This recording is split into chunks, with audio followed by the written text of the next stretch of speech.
Chapter 159. Ping evolved life form detected. Kingdom, Animalia. Phylum, Arthropoda. Class, Arachnida. Order, Araneae and Frorder. Mygalomorphae.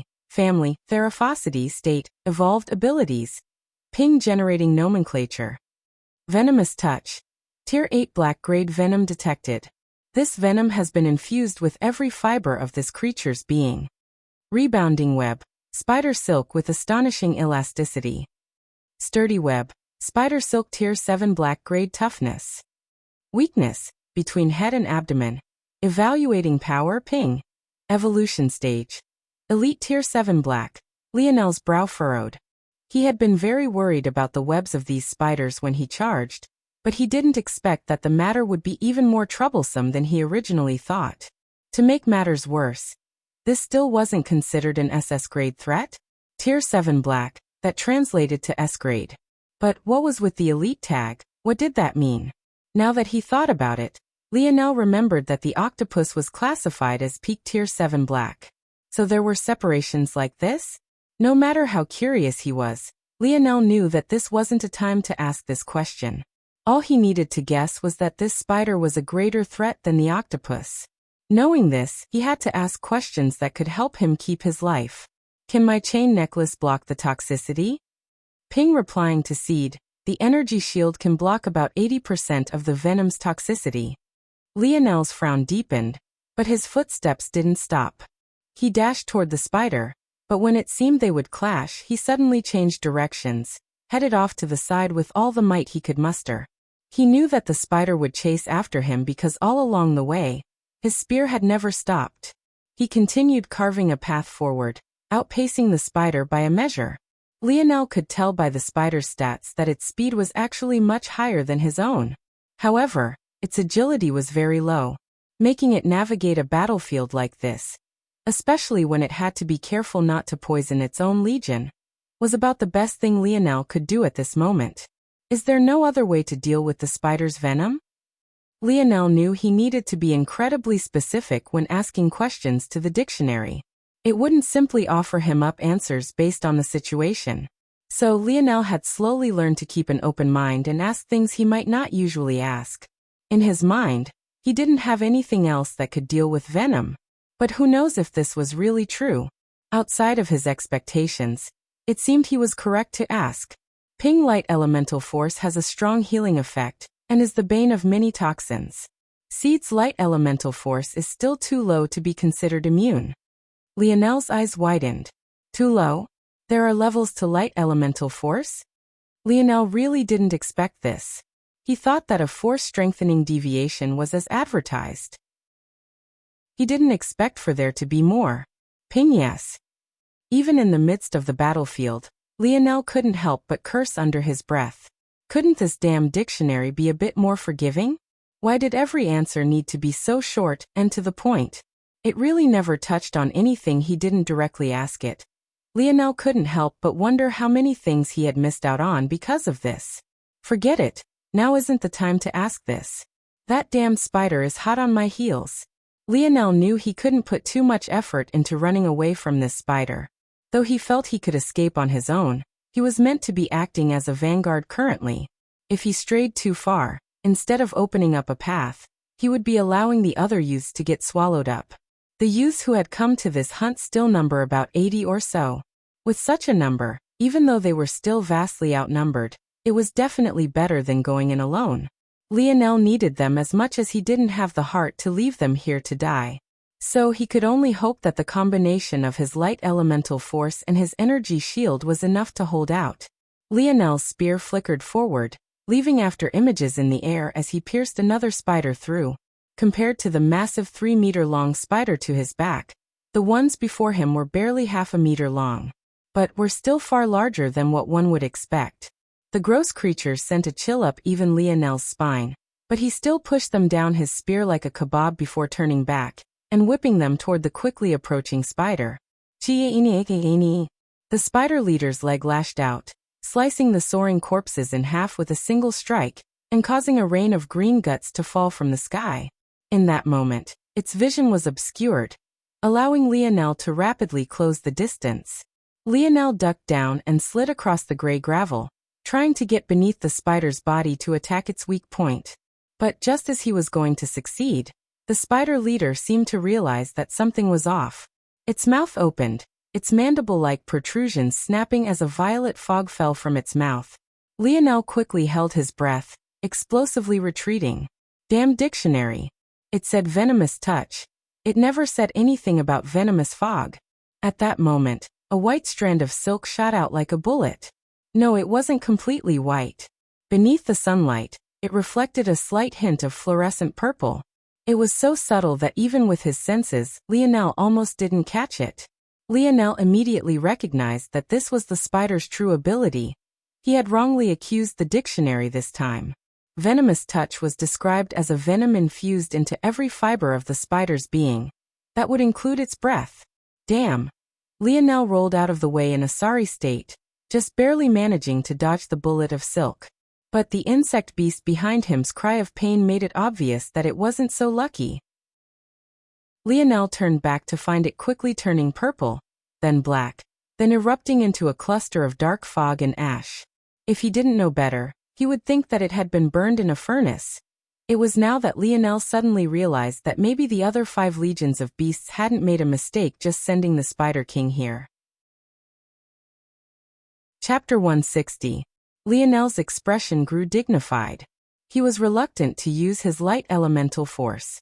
It wasn't because he was trying to hide it, but because the consumption was too great. Not only did it drain his spirit, but it also drained his force at a much faster rate. Though his spear force also had the same impact on him, it wasn't nearly as exaggerated.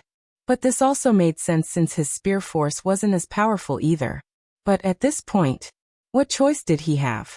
The dull color of Lionel's eyes suddenly lit brightly, a blinding glow shooting out from within their depths. Come on, you damned bug. Lionel flashed forward, leaving a streak of gold in his wake. He looked like a shooting star streaking across the battlefield, catching the eye of several of the youths battling for their lives. Their blood couldn't help but boil watching Lionel face up against this Spider King on his own. Was this his ability? They all seemed to have this thought. Lionel crossed into the foggy venom domain of the Spider King, sending several piercing strikes forward at once. The Spider King's response wasn't slow. Its sharp steel-like legs deflected the first few as its mandibles chopped at Lionel. When it saw Lionel retreat out of the way, another streak of silk shot from its mouth, heading directly for him. Shockingly, Lionel didn't dodge this time, facing the strike head-on as a pistol appeared in his hand, already loaded with a dart. Bang. Ugh. Lionel was sent flying. It felt as though the Spider King's projectile was a javelin crashing into his chest. His face turned red and bulged, only for a projectile of blood to fly from his mouth. The enraged and pain-filled roars of the spider caught the attention of the other legions of beasts, but they all hesitated to come forward. There was a reason they were still standing outside the large hill-like hive. They were waiting for the right opportunity to charge in and gain benefits for themselves. If they really left now, who knows what could happen? These beasts were obviously not stupid. Since this place had such a large pull toward them, it obviously had a massive pull toward others. This was why they were standing in this position.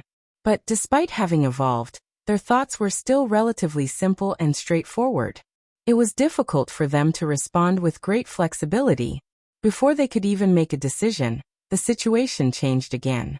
The rumbling of beasts that came from out of the forest suddenly sounded much closer. They could only look over to find hundreds of wild beasts charging over the hills, barreling through and crossing into the gravel-filled lands. Compared to the beast legions with their respective kings, it was clear that these beasts had much less intelligence. Their tongues hung out from their mouths, a red tint coloring their eyes as though they had lost their minds. They wanted nothing more than to find the source of all this rich force. Another sharp crack rang out in Lionel's ears as he slid across the ground. He was very much familiar with this sound. He knew that his chain necklace had suffered another break. Sweeping his internal sight over it, his expression somewhat paled. The first break had caused its efficacy to drop by 10%. This time around, the treasure only had 70% of its initial strength left. Lionel didn't even have a mind to care about his current situation. This treasure had saved his life too many times already. If it really broke completely, it would be too great of a loss to swallow. He grit his teeth, glaring toward the screaming spider who seemed to not even have a mind to organize its own troops. I should have pierced its brain with that strike, but maybe I was too optimistic. I don't know anything about the anatomy of a spider. Or maybe it didn't pierce that deeply. Lionel shook his head hard. Run! He snapped the youths who were too focused on battle out of it. They needed to take advantage of his beast tide to apply pressure on the other beast legions. If they were to get caught up in it, their last chance would go up in a puff of smoke. Lionel grit his teeth, ignoring the pain racking his body to stand. He sent a glance across the battlefield, sighing a faint breath of relief when he saw that everyone had managed to barely keep some forward momentum and, most importantly, stay together. Under Lionel's lead, they bolted toward the legion of beasts, their trail being followed by a tide of wild beasts. The Spider Legion didn't seem to know how to react with their leader screaming out and writhing in pain. They were soon swallowed by the beast tide. Lionel's heart almost beat out his chest with his every stride, once again swearing to himself that he would most definitely get some sort of transportation treasure. As he ran, Lionel looked down at his chest with a solemn expression. A web spread out, covering half his chest and his shoulder. With every passing moment, it ate into his energy shield, causing the cracks across it to grow. Damn it, without a choice, Lionel took off his tight, black compression shirt before it could continue to corrode the energy shield. He coughed violently, unable to mind the state of his body as he ran.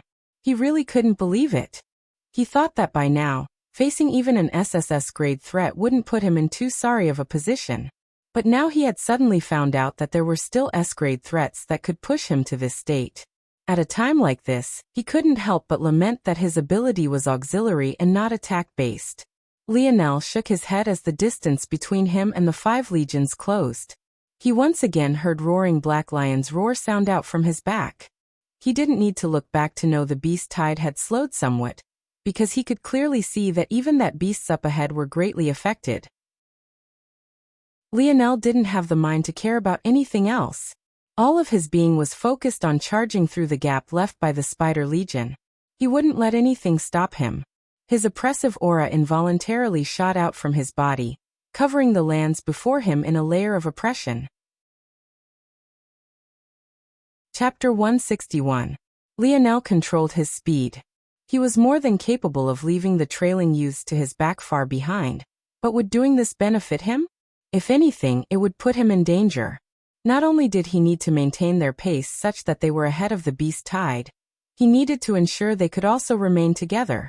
With him in the lead, he perfectly took into account the speed and stamina stats of everyone. By now, any youth worthy of being part of this group had a complete set of stats above 100. This was more than enough to cross the remaining 400 or so meters in just half a minute. They had already crossed half the distance before the Legion of Beasts couldn't sit idly any longer. Lionel didn't know why it was that they were still waiting, but what he was certain of was that they didn't want anyone entering before they did. The brownish gold bear stepped forward, roaring as though giving a warning. The beast tide behind the group of youths faltered for a moment, but it seemed that they had completely lost all reasoning. It was clear that this fact completely enraged the brownish gold bear. He raised up onto his hind legs, billowing into the skies before slamming his front paws down. The earth suddenly became turbulent. It seemed for a moment that nothing would happen, but then an earthen tide suddenly rose into the skies, causing Lionel's expression to change violently. Earth control? This bear needs to die. The moment Lionel made the decision, he didn't hesitate. The only chance for him and the youths with him to survive was to enter the hive network, making use of the network of tunnels to both hide and find a path toward the source of the force geyser. However, if there was an earth-controlling beast that entered into a network of tunnels with them, they wouldn't even know how they died. If others heard Lionel's thoughts, they would think he was crazy. Though his line of thinking was correct, how could he possibly spare time for such a thing? Anyone else would focus on surviving this situation first, then worry about what came later. However, Lionel had been a star quarterback. Every move he made on the football field considered what might happen 5, 10, even 20 plays later. Sometimes, it wasn't worth taking a victory if it guaranteed a loss later. Likewise, it was sometimes worth it to eat a loss for the sake of ultimately grasping victory.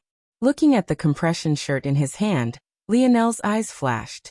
"Do your best to dodge," Lionel roared. There was a limit to his abilities. While he could put himself on the line to deal with this beast, he couldn't also help them all dodge this attack. But he wasn't worried. These were all promising youths for a reason. Without hesitation, Lionel's speed suddenly doubled, then doubled again. He looked like a streak of light tearing across the graveled land, leaving a trail of dust in his wake. He leapt over the 3-meter wall of earth with absolute ease. By now, his distance from the Bear King had already shrunk to 50 meters. At this point, he could even see the reflections in its large black eyes. He could sense its fury, its rage, its killing intent. But his heart remained steady. 40 meters. 30 meters. 20 meters. Ruorar. Seemingly worried about the coming beast tide, the Bear King didn't force his legion to charge toward Lionel. Plus, in its mind, how could he possibly not be able to deal with a single human by itself? The size difference was striking. The bear stood at over 5 meters tall, yet Lionel was barely 2. Even the former's palm seemed capable of swatting him into a meat patty, but Lionel dauntlessly approached. At that moment, the Bear King seemed to sense Lionel's oppressive aura.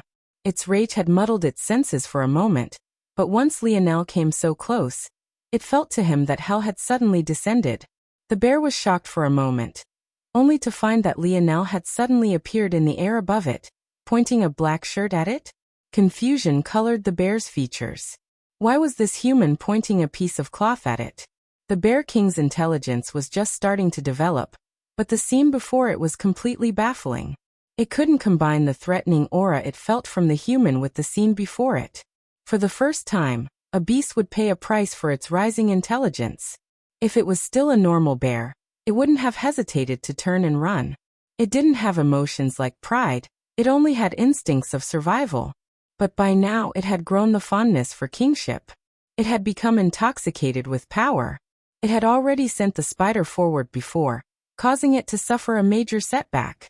If it didn't step up now, the other beast kings would be dissatisfied. This was his role to take on. Bang! The moment it opened its mouth to roar its fear away, a searing pain ripped through its tongue and throat.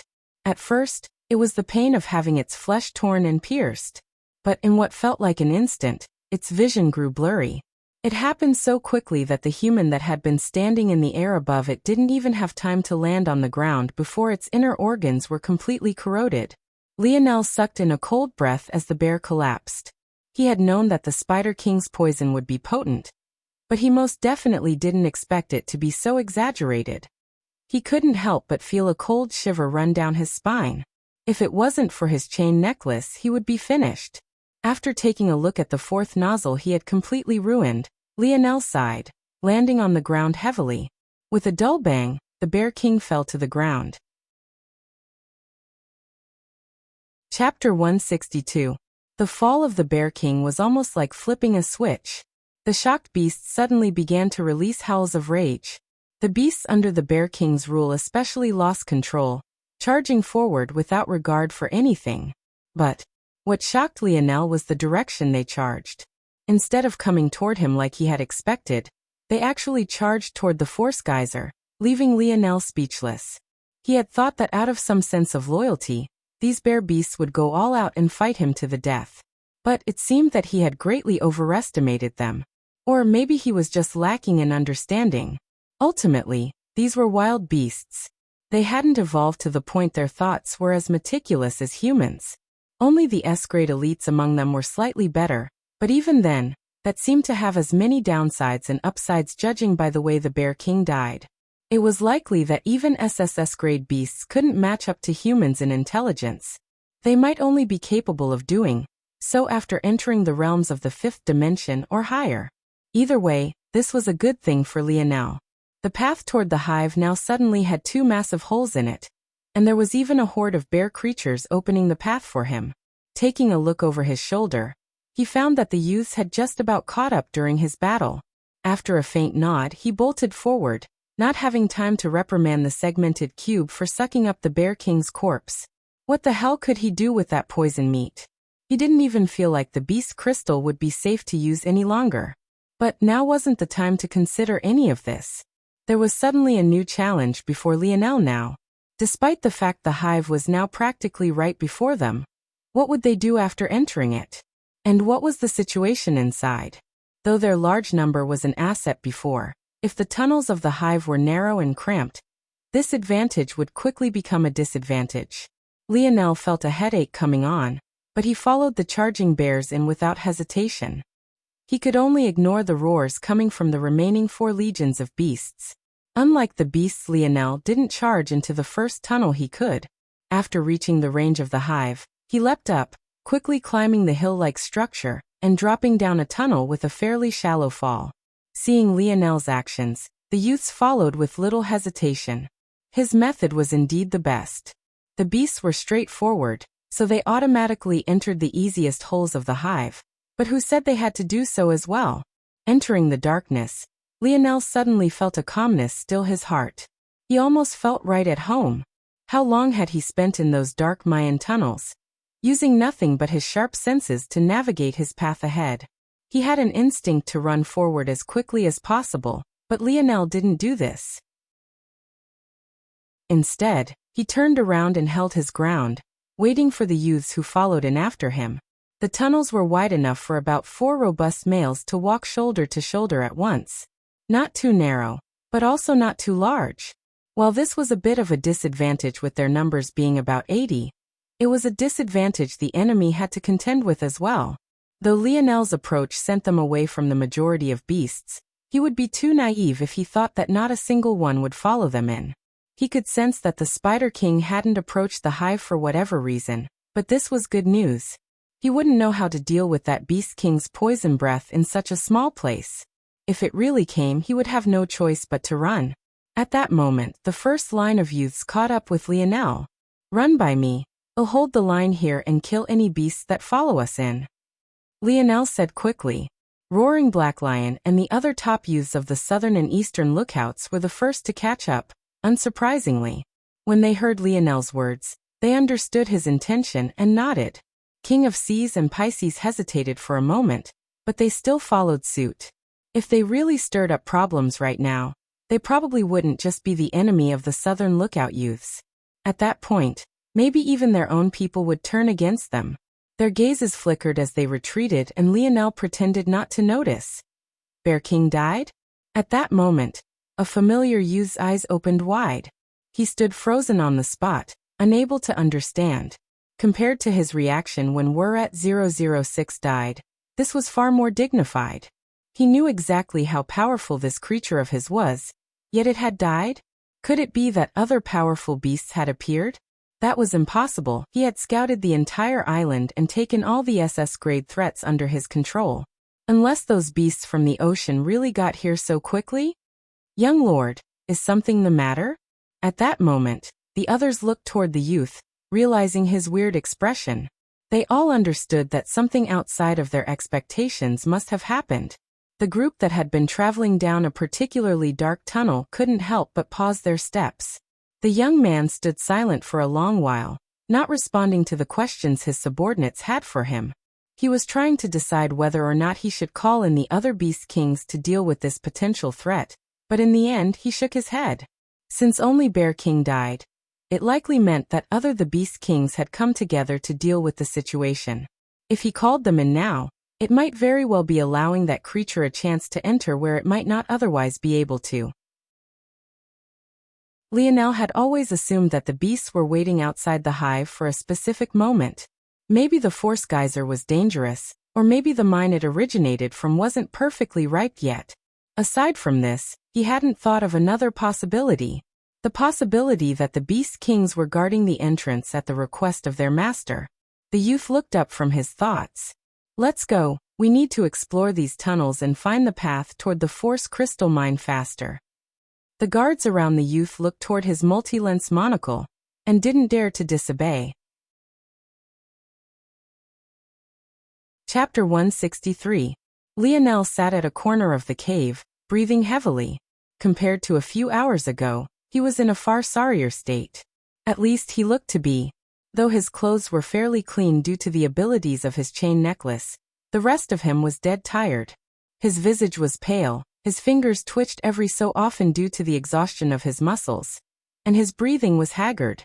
Within the cave that branched from the tunnels of the hive, the other youths were present as well. Some of them sent worshipping gazes toward Lionel, while others had more complicated looks. Among them, King of Seas and Pisces were especially left feeling complex. They knew now how powerful Lionel was, but it only left them feeling even more helpless. After a long while, Lionel's breathing finally calmed. He really wanted to go to bed at this point. His sleep in recent weeks hadn't been great due to that dark elemental beast. However, he obviously couldn't do so now. This was no different than the calm before the storm. They had dealt with their initial safety, but if they still cared about their long-term safety, they had to find a way to deal with the geyser. Though the cave they were in now seemed calm, this wasn't the case at all. The wind in here was especially volatile. It wasn't enough to hurt any of them, but the fact there was strong wind in a cave located so deep underground was already enough to raise an eyebrow. In addition, Lionel really didn't know if there were any other dangers associated with the force geyser, so sleeping in such a place was definitely not an option, at least not until he handled some things. Taking a deep breath to finally calm his heart, Lionel took out the silver disc dictionary. How dangerous is this force geyser? Due to the overall silent atmosphere, Lionel's sudden voice definitely drew a lot of attention, especially since many had been sparing him glances to begin with. At first they thought he was talking to himself, but then they suddenly remembered that weird voice that replied to him before when he asked for the Spider King's weakness, and couldn't help but listen intently. Ping. The term force geyser is unrecognized. Judging by Seed's meaning, force eruption is being referenced. Force flows from areas of high concentration to areas of low concentration. The human body is considered to be a semi-closed system. When approaching a force eruption, there is the potential of inducing a force node implosion which can result in the crippling or death of the person in question. Hearing this response, the youths immediately paled. Even Lionel grew several levels more serious. Did this mean that their best option was to ride out this force eruption until it came to an end? How long do force eruptions last? Ping, replying to Seed, it depends on the cause. What can cause force eruptions? Ping. Force eruptions can be caused by the evolution of force mines, the death of powerful beasts, the evolution of worlds, the eruption of subdimensional zones. The dictionary went on to list what seemed like an endless number of cases. In the end, Lionel had no choice but to cut it off. How long will this one last? Ping. Fluctuations detected. Force eruption 93% similar to evolution of fourth-dimensional force crystal mine. 37% similar to birth of crystal spirit. Calculating. 128:12:37:05. At first, Lionel didn't understand what the numbers meant, but when it clicked for him, his jaw couldn't help but clench. 128 days, 12 hours, 37 minutes and 5 seconds. When the other youths figured it out themselves, they paled even worse than they had before. How could they last for so long? That was practically half a year. Where could they get the food and water they needed? Even if they could somehow find a way to solve this problem, would they really be safe all this time? The worst part was that this was just the time it would take for the force geyser to stop. Who knew how long the force in this area would stay at a high concentration? As long as there was a vast difference between the force in this region and others, it would still be a hotbed for powerful creatures. As if all of this wasn't enough, even after the force reached an equilibrium, would that guarantee that the beasts who came would leave? What if they took this as their permanent residence? And even if they didn't, how long would it take them to leave? If all of these things were taken into consideration, the time they needed to spend here could easily cross a year, maybe even 2 or 3. The more they thought, the more they despaired.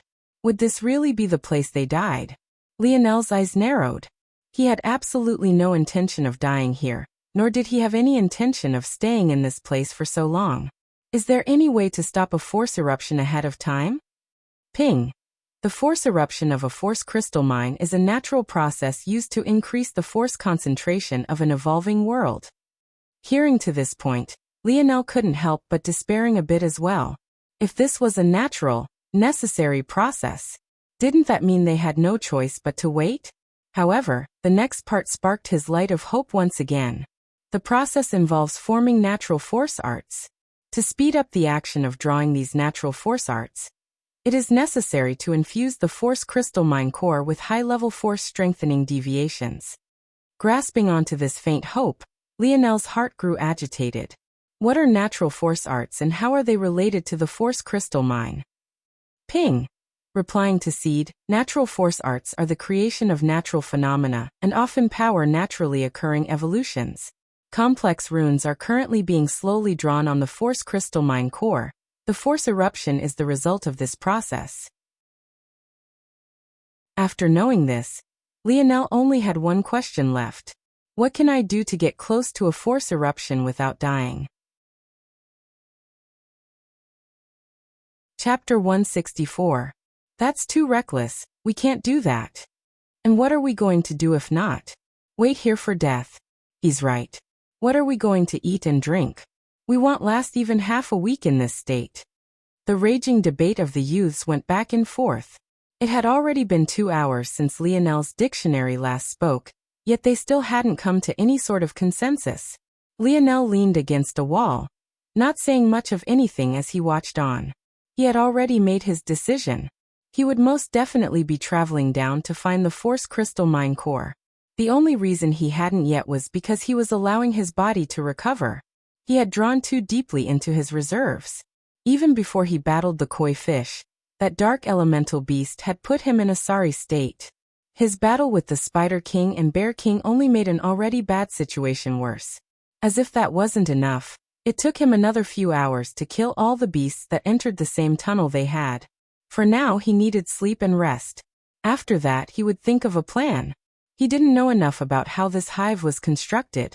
It was very possible that it was separated into segments that couldn't be accessed from one another no matter how much one walked through them. In that case, it might be necessary to exit this network of tunnels and enter again through another entrance.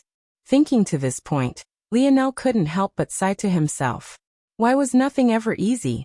Unfortunately, he had learned long ago in the Mayan tomb that his internal sight couldn't penetrate walls.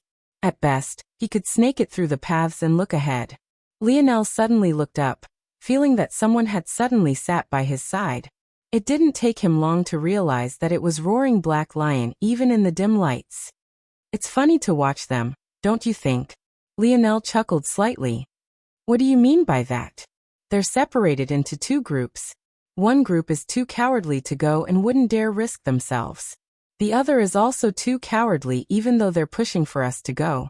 They have no intention of putting themselves in the line of danger at all. They're only so adamant because they think we'll take on the brunt of the troubles for them. Which one do you think is worse? Roaring Black Lion did find this clown show to be quite funny.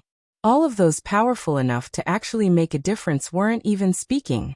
Those like Lionel, him, Thunderous Clap and even King of Sea's group, were all in their own little corners of the cave. It was like they were allowing the weak to make the decision for them. The truth was that since they were the most powerful, they suffered the most to get them here. How could they have the energy to mind this argument? Most of them already made their own decision. Which is the worst? Lionel thoughtfully smiled for a moment. Probably the 7 of us who aren't speaking at all. Roaring Black Lion was shocked by Lionel's response for a moment before he broke out into laughter. Interesting, interesting. Though Roaring Black Lion's laughter caught some attention, it wasn't long before the heated discussion continued. He felt that Lionel wasn't wrong. All 7 of them were sitting back, watching those far weaker than them debate back and forth as though their opinions meant anything. It was almost like watching the truth of the world play out before them. How often did the weak argue their points, hoping to make their voices heard, only for those at the top to completely ignore them and move along as they pleased. The common people probably lamented this about their politicians all the time. Lionel sighed. He couldn't help but think of the deaths of all those commoners on the Paradise Islands. Was that really the only way to do things? If his father wasn't from a higher world, would he also be so unlucky? Sometimes he couldn't help but think he wasn't very special. Maybe one could say he worked hard, but he definitely wasn't the hardest worker. There were probably those out there working 10 times, even 100 times, harder than him. Yet they probably didn't have even half of his results. What should he tell these people? Too bad? Be born with better parents in your next life? Seemingly sensing the heavy thoughts his innocent question brought down upon Lionel, Roaring Black Lion patted his shoulder. I wanted to tell you thank you. I didn't get a chance to before. Lionel blinked. Thank you? For what? For covering my face after our battle. And I guess for also clearing a path for all of us to get this far. I know you didn't have to. Lionel's brows raised. He didn't expect such a simple action of his to elicit such thankfulness from Roaring Black Lion. He hadn't even really thought about it much back then. He only thought that since they were all obviously hiding their faces for a reason, he should help them out with that. Lionel himself didn't really care much about the mask he wore either. He only wore it for the sake of blending in. The Empire definitely knew everything about him already. At this point, there wasn't much of a need to hide himself in this way. Though that brute over there doesn't say it, he's thankful too. Roaring Black Lion said with a laugh, pointing toward Thunderous Clap. Lionel smiled. There's no need to thank me, it didn't take much effort on my part at all. Roaring Black Lion looked Lionel up and down as though trying to figure something out. What, is there something on my face? You're too easy to talk to, Sir Indomitable. Roaring Black Lion said in an overly servile manner. Lionel laughed. I didn't even pick that name, didn't you guys pick it for me? Who the hell would give you that name? Stop bullshitting. The laughter of the two men seemed to ease the tension they were feeling. However, Lionel didn't expect that another would sit beside him at this point, and it would actually be Flowing Wind. Chapter 165. Hey, what do you think you're doing here, little vixen? Roaring Black Lion had an immediate reaction to Flowing Wind's appearance. It was clear that he didn't like her much. Nobody's here for you, you brute. Don't even know how to treat a lady. Roaring Black Lion was stunned speechless for a moment. Wasn't this the same woman who told him he wanted to see him break her in half? She practically had an innuendo fitted into her words every other sentence. Why was she pretending to be prim and proper now? Wasn't this too shameless? But, when he saw how she wanted to get close to Lionel, he couldn't help but roll his eyes. This little vixen really was too shameless. Lionel sensed the soft mounds pressing against his arm. He had been forced to throw away his shirt, so his torso was still completely bare at the moment, making the sensation especially tantalizing. Lionel shifted away slightly, causing Flowing Wind to pout. Unfortunately, she couldn't see Lionel's reaction with his mask, but she subconsciously thought that he was embarrassed. Flowing Wind's gaze swept over Lionel's toned torso, her eyes lighting with an appreciative gaze. It seemed she liked what she saw, maybe a little too much. They call you Indomitable? Unfortunately, Lionel mumbled. Flowing Wind was confused by this response, but it only made her more interested in Lionel. You're quite powerful. Usually they don't let those as powerful as you out. How do you manage to come here? Flowing Wind asked curiously. I was kidnapped. Lionel mumbled just as unenthusiastically. He wasn't sure what Flowing Wind meant by those words, but he was too lazy to ask. Anyway, I'm going to sleep. I haven't had a good night's rest in too long. Let me know what happens while I'm gone. Before the two could wonder what Lionel meant, he got up and moved to an empty corner of the cave, allowing the segmented cube to take him in. The youths watched on as the segmented cube unfolded, taking up about a 10-meter region. This was at least 10% of the cave, but no one dared to feel dissatisfied. Without Lionel they wouldn't have even made it so far. Roaring Black Lion and Flowing Wind's gazes met without Lionel between them, sparks flying. Aren't you going to scram now? Flowing Wind giggled as though she hadn't heard the words. Is that friend of yours gay? Roaring Black Lion was stunned speechless. What the hell was wrong with this woman? Even the most robust of men wouldn't care for a woman when they were that tired. There were many a fallen soldier on the battlefield that was the bedroom due to this exact reason. What a poisonous woman, poking fun at such a thing. Do you think you're that special? Roaring Black Lion retorted. Yes. Flowing Wind said shamelessly. Lionel collapsed into bed, falling into a dreamland. He felt quite thankful that that little beast that had been harassing him all this time hadn't appeared since he entered the center region of the island. While Lionel was sleeping, the commanders who were offshore of the island were battling for their lives. Violet Rain looked off into the distance toward the force geyser billowing into the skies. Her expression couldn't help but flicker between helplessness and a complicated feeling. Suddenly, another massive tentacle surged up from the turbulent sea. Damned beast, die. Her hair fluttered, turning a slight shade of dark violet. Her eyes gained the same tint as she raised her arms into the air. Violet clouds appeared above her head, before a torrential rain of violet droplets fell. Screery. With every droplet that fell, another piece of flesh was melted away. In what seemed like the blink of an eye, a tentacle of over 10 meters in length became nothing more than bubbling, putrid liquid on the surface of the ocean. Violet Rain's ability was likely one of the only reasons Southern Lookout's ship had managed to last so long. The longer she kept it activated, the more toxic the surrounding waters became, and the less likely creatures were to approach them. As a result, most of the beasts took the long way around their ship, avoiding them entirely. After all, the source of the force they wanted so much wasn't coming from the commanders. However, despite this, Violet Rain's expression only grew uglier and uglier. She couldn't help but worry about the youths on the island. But she also knew that charging ahead to go to save them would only lead to her and the crew's death. Her strength wasn't far above that of the youths. In fact, she wouldn't necessarily win in a battle against any of them. Though her ability was powerful, it was also extremely taxing to use as well. It was simply impossible for her to use it endlessly. Mellow trees. What's the situation? Have you managed to call for reinforcements yet? Violet Rain called out. We're trying our best, but the force eruption is making communication difficult. We might have to leave the range of the island entirely first. No. Violet Rain vehemently disapproved. What if the youths came to the shore looking for them? At least with her here, there was a small safe haven around the poisoned waters she created. At least the youths would stand a chance if they waited. But if they left, what would happen to the youths? How could Violet Rain know that all of the youths she was worried about had already entered the eye of the storm? Violet Rain, we need to weigh the pros and cons here. Mellow Trees tried to persuade. Stop, stop, stop. Violet Rain waved a hand. I don't believe for a second that we are the only ones aware about this force eruption. Not only are we aware, the Eastern Lookout commanders definitely are as well. And it won't be long before the lookouts themselves are aware as well. We have to stay here and wait for reinforcements.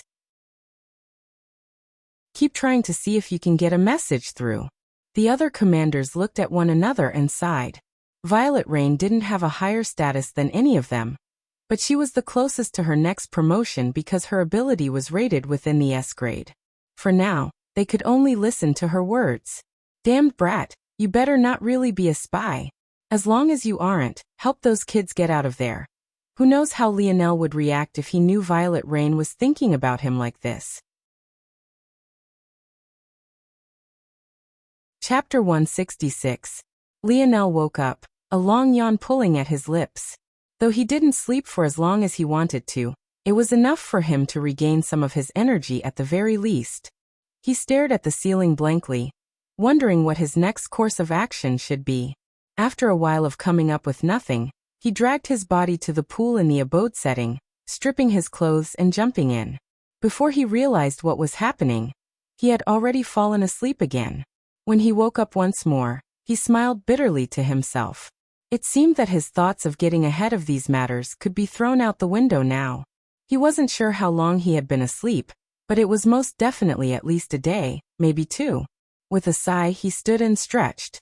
One would expect his skin to be a bit prune-like after staying in water for so long. But it seemed that this water was quite special. What to do? What to do? Lionel knew he needed to find the source of the force geyser, but this was easier than it sounded. Though the force geyser blew a hole through the hive, if Lionel approached it from the outside, he would only be asking for death. According to the dictionary, the only way to protect oneself against a force eruption was to form what the dictionary called force skin. This was apparently a force manipulation type technique. Force skin added a layer of protection to one's body using force. As long as one created one of high enough concentration, the force around the force eruption wouldn't detect the low force concentration within your body, and would thus not try to enter your force nodes. There were a few problems with this though, the main of which was stamina. It took a lot to create such a high-density force skin. That meant that it was in their best interest to delay the time they spent in direct contact with the force geyser as much as possible. Obviously, if they wanted to do this, they couldn't enter from the top of the hive, or else their force skins would give out before they could even get close. Their best option was to take advantage of these network of tunnels to block the brunt of the force eruption, and only expose themselves when they were already as close as possible. Unfortunately, this was easier said than done. Lionel absent-mindedly switched the segmented cube into its lab setting. It was only now he realized that the force concentration of the segmented cube had actually recovered so quickly. In fact, not only had it recovered, it was the highest concentration Lionel had ever seen it at. This should probably be enough for me to form my 7th and 8th nodes. Though he thought this, Lionel hesitated to do it. Without knowing where his 9th should go, he felt a bit doubtful of himself. What if he really was taking the wrong path? Maybe I should ask the dictionary. Lionel threw this to the back of his mind. Now wasn't the time to think about this. Whether he had 9 nodes or 6, he would still need to get as close to the force geyser as possible, if he didn't want to die. What was more important now was figuring out how to deal with this situation. Lionel's gaze swept across the shelves of snow globes. By now, they were filled with all sorts of creatures, each perfectly preserved. He had already killed well over 200 beasts since he stepped onto this island, so there were definitely quite a number. Suddenly Lionel's eyes widened when his gaze landed on the snow globe housing the SS-grade koi fish's beast crystal. Now that he knew that even the Spider King was only of the S-grade, albeit of the elite S-grade, Lionel had a feeling the koi fish was probably just of the elite S-grade as well. He didn't believe there was a big difference between the two. It was just that the Spider King's ability was too troublesome to deal with. However, this wasn't the reason Lionel reacted like this. The moment his eyes landed on the beast crystal, an idea popped into his head. Hadn't he ignored King of Seas and Pisces' displeasure precisely, so that he could use this beast crystal to create an escape-type treasure? What if instead of using it to escape, he used it to carve a straight line toward the force geyser instead? Lionel's eyes glowed like 2 bright torches when he thought to this point. He got so excited that he stirred his aching body a bit too much, causing a jolt of pain to knock him back into reality. Having the idea is one thing, but executing on it is a completely different matter. I also don't know if I have the necessary materials to make such a treasure. Lionel's brow furrowed, but then he suddenly thought of something. If the dictionary could scan and find zones, could it scan and find other things? If that was the case, maybe it wasn't even necessary for him to refine this treasure now. Are you able to find your way through these tunnels? Lionel asked expectantly. Ping, replying to Seed. Father Overlord has not programmed this function into the dictionary. When Seed is skilled enough, it will be possible to upgrade and modify the dictionary himself. Lionel almost couldn't refrain from rolling his eyes. He should have expected that his father would program in a name like that for himself. What kinds of things can you scan for, then? Ping, replying to Seed. The dictionary can scan for anything within its database. Lionel shook his head at this response. Clearly this was making things more complicated than it needed to be. Essentially, this dictionary had the technology necessary to scan these minds, but not the programming necessary to turn this into useful information for him. It was either that this was an oversight, or his old man was purposely making things difficult for him. Taking a deep breath, Lionel threw these things to the back of his mind. Scan for veins within this network of tunnels for me. Lionel didn't believe that a hive that hosted a force crystal mine core didn't have other ores lying in wait for his use. This was the ideal environment for the formation of such treasures. Since he didn't have the materials he needed, he would just have to mine them on his own. Chapter 167. When Lionel reappeared within the cave, several eyes looked toward him at once. Their reactions were so quick that Lionel could practically hear the wind their spinning heads caused. Toward such a reaction, He could only smile bitterly. It seemed that they really had been waiting for him. Not a single person was missing from the time he had left to now. What else could they be doing if not waiting for him? Have you all come to a decision? Lionel asked. The youths looked at one another, but it seemed that the answer to the question was no. They had likely just gotten tired of arguing, and let the matter rest for now. At least, that was what Lionel had thought before he realized that many of them were even avoiding his gaze as though being embarrassed by something. What about you all? Lionel asked with narrowed eyes. Though it was the same question, this time, Lionel very obviously aimed it toward the 6 others who could be considered near his level of strength. Pisces stood upon hearing these words, walking toward Lionel with a confident expression. Though there didn't seem to be disdain in her gaze, this was only because she knew that Lionel was much more powerful than she was. However, there seemed to be something that had greatly boosted her boldness regardless. While you were away, we came to a consensus as a group. Oh, did you? Lionel looked past Pisces, sending a questioning gaze toward the others. As he only got a shrug from Roaring Black Lion, Thunderous Clap avoided his gaze as though he too was embarrassed. As for Chasing Wind, though she met his gaze, there was a tinge of guilt within her eyes. But for some reason, she would feel even more guilty not meeting Lionel's gaze, so she put an effort to not look away. As for Flowing Wind, she was observing the situation as though she was a passerby, happy to see the world burn. Though Lionel couldn't see their faces, making it difficult to tell their true intentions, he still had a good idea. Roaring Black Lion didn't seem to care about what was going on. He only shrugged to show that he had nothing to do with what was happening, but he couldn't do much to change anything either. Thunderous Clap likely put the most effort into trying to stop what was happening, but he too couldn't move the needle. He seemed to take this much harder than Roaring Black Lion, something that made Lionel smile beside himself. He found this Thunderous Clap to be quite adorable. As for Chasing Wind, her gaze seemed to make it seem like she had made the most logical decision for herself. As such, though she felt bad for Lionel, it wasn't to the extent of changing her decision. Her actions of meeting his gaze was to let him know this. Interesting. The last person Lionel looked at was King of Seas. He seemed to have the most sour look in his eyes as though he was losing out even more than Lionel. After seeing this, Lionel had a decent idea of what decision these people had come to. I don't agree. Before Pisces could even explain what was going on, Seer suddenly called out. I don't agree either. Precious Moment affirmed Seer's words. The 2 of them had been saved by Lionel at a critical moment. Had it not been for Lionel, they would be dead. How could they agree to this? In truth, it wasn't just them that had been saved. Even setting aside the fact that Lionel taking the vanguard had kept their casualties to a minimum, there were many others he had directly saved just like the 2 of them. Your opinions were already heard. We came to a consensus as a group. Further words are meaningless. I'm sure you already remember the vote totals. Pisces spoke coldly, not allowing the 2 to say any more. She swept a glance of indifference toward them before looking back toward Lionel with her lofty expression, as though everything was playing to her tune. In your absence, we decided that our best chance at survival was for you to hand over the SS-grade beast crystal to me. As long as I ingest it, there is a high chance my ability will mutate to gain some characteristics of the koi fish. In that case, maneuvering through these tunnels will become much safer for us all, and we'll be able to follow the advice your treasure gave us.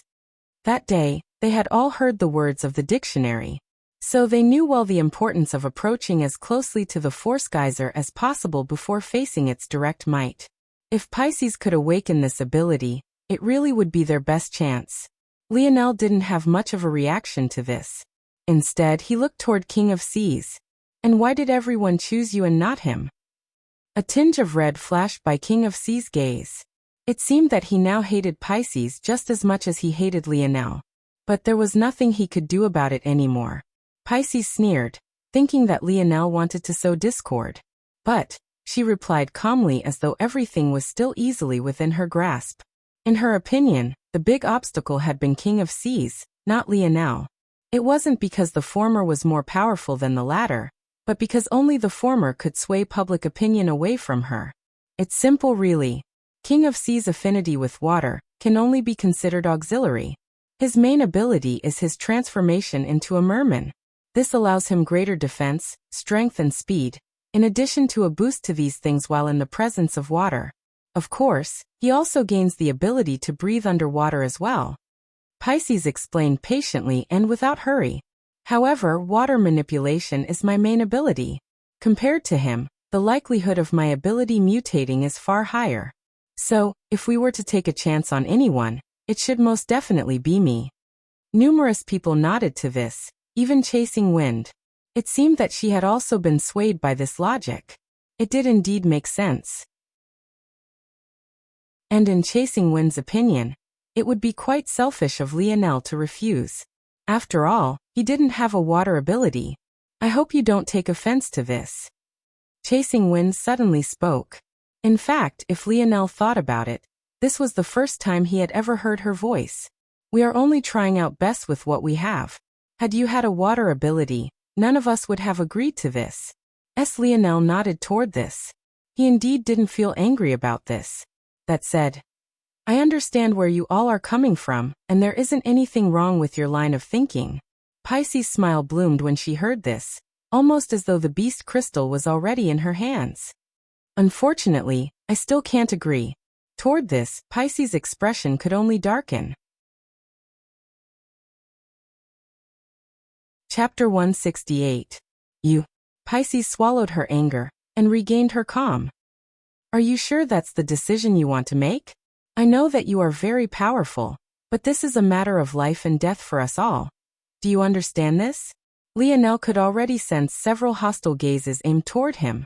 The only ones who didn't seem to have this reaction were Seer and Precious Moment, along with Roaring Black Lion, Thunderous Clap, and surprisingly King of Seas. It seemed the last took quite a bit of pleasure in Lionel rejecting Pisces. Of course, there was also Flowing Wind who seemed excited by this turn of events. Only now would she be able to watch the best show. Calming Wind furrowed her brows, looking toward Lionel with disappointment. Lionel shook his head. These people really wanted to fight him. He had to admit, he really couldn't beat them all. This space was too restricted for one. And secondly, his body still hadn't recovered from making sure they all got here safely, ironically. Of course, if he wanted to run, he didn't think that any of them had the speed to keep up with him. But, without the map of the tunnels, there was no telling whether or not he would run into a dead end before he escaped. Of course, he had already memorized the path they took to get here, but that led outside. What was he going to do? Run back to those beast legions? Who knew what kind of wild nonsense was happening out there right now? Ultimately, he really didn't have the ability to deal with all of them. Though he was disappointed in what was happening, he could understand where they all were coming from. Those from the southern lookout still had a somewhat jaded opinion of him. It was only due to his recent actions that those ill feelings began to turn around somewhat. However, humans were creatures who often fell victim to groupthink and confirmation bias. Whatever good impression they had of Lionel was easily overridden by his actions now. To an outside observer, his actions did indeed seem selfish. As from one perspective, Lionel didn't have to give his things to others if he didn't feel like it. But this time this matter involved all of their lives. How could they just sit idly by? Indomitable, don't be so shameless. This isn't about you. Ruptured Artery, who already hated Lionel to the core to begin with, couldn't help but to stand out at this moment. The rowdiness of the group of youths seemed to only grow with each passing moment. Pisces didn't even have to say a word, and many had already defended her position for her. That's enough, this doesn't need to devolve to violence. Calming Wind finally stood from her seated position, walking toward Lionel. Indomitable, please think of the overall situation. Is it really appropriate for you to act in this way? Lionel was starting to feel a bit annoyed. After all, he was human. As much as he wanted to be understanding, he had limited patience as well. But still, since he knew their intentions weren't overly sinister, he kept whatever bubbling dissatisfaction he had down. Instead of exploding with anger, he flipped a palm, allowing a familiar silver disc to appear. Scan her ability, Lionel said calmly. Ping, generating nomenclature. Evolution stage, Tier 6 Black, Evolution type, elemental, evolution. Water sense, water manipulation, water sense. Greater affinity for water elemental force. 50% boost in comprehension and power in using water-based force techniques. Water manipulation. Control over the water element. Pisces widened her eyes. Even the Slayer Legion lookout hadn't been capable of giving such sharp analysis of her ability. What was going on? And more importantly, what was Lionel's purpose? What is the likelihood she would gain the water metamorphosis ability upon absorbing the koi fish's beast crystal? Ping. Replying to Seed, Father Overlord did not program this function into the dictionary. Once you are skilled enough, it will be possible to upgrade the dictionary. Pisces, whose heart had constricted, sighed a breath of relief. Her smile bloomed once more as she felt Lionel's display had failed. What would he do now that his little trick was going nowhere? Lionel, seemingly having expected this though, didn't show much of a reaction. What are the chances of mutating an ability upon the ingestion of a beast crystal? It seemed that the dictionary wasn't able to perform ultra-specific tasks. Lionel had a feeling that his father purposely created it this way. Like this, he would be able to gain supplementary knowledge without relying on the dictionary to do every and anything for him. Ping. Replying to Seed, without a crystal absorption technique, the likelihood is 1 in 10,000. With a crystal absorption technique, the odds are closer to 1 in 10. Pisces' expression, which had just regained some color, paled once again. She definitely didn't have such a technique, or else she definitely wouldn't have reacted this way. But after a moment, she recovered again. I get it, you've proved your point. Pisces said calmly. But compared to you who has a 0% chance, my odds are still better. Those who had begun to falter after hearing the odds steeled their hearts. Pisces was right. A 1% in a 1% chance was still better than a 0% chance. Lionel pretended as though he hadn't heard Pisces. What are the chances a force crafter has in extracting a specific ability from a beast crystal? Ping. A force crafter with a crystal spirit familiar has a 100% chance. All other force crafters have a percentage chance depending on their skill and their strength in comparison to the beast the crystal was taken from. What are the lowest odds? Ping. Replying to Seed. About 10 to 20% as long as the beast crystal shares its dimensional grade with the force crafter. If trying to extract an ability from a higher dimensional creature, 0%. Am I a force crafter? Ping. Yes. What are my odds of success?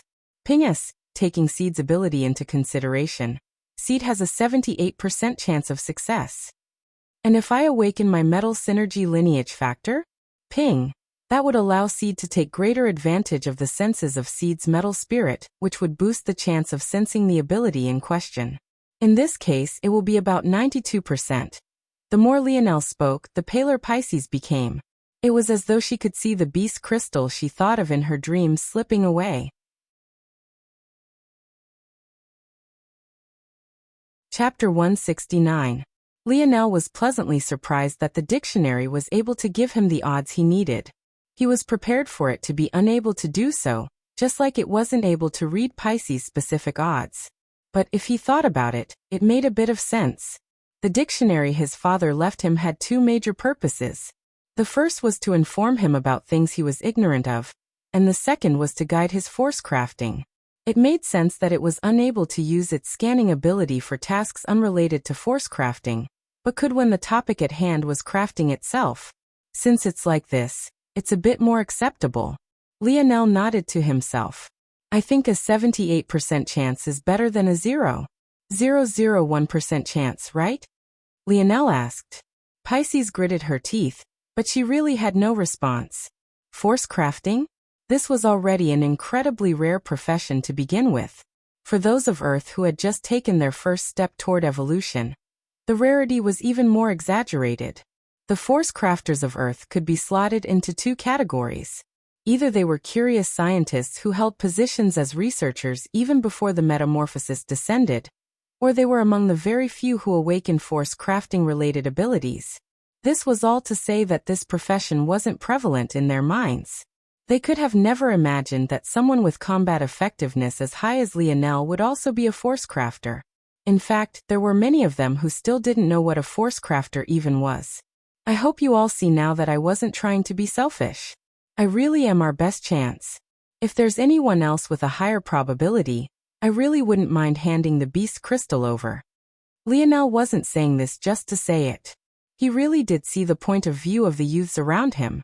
Their ask of him might have seemed unfair from one perspective, but it was also not overboard either.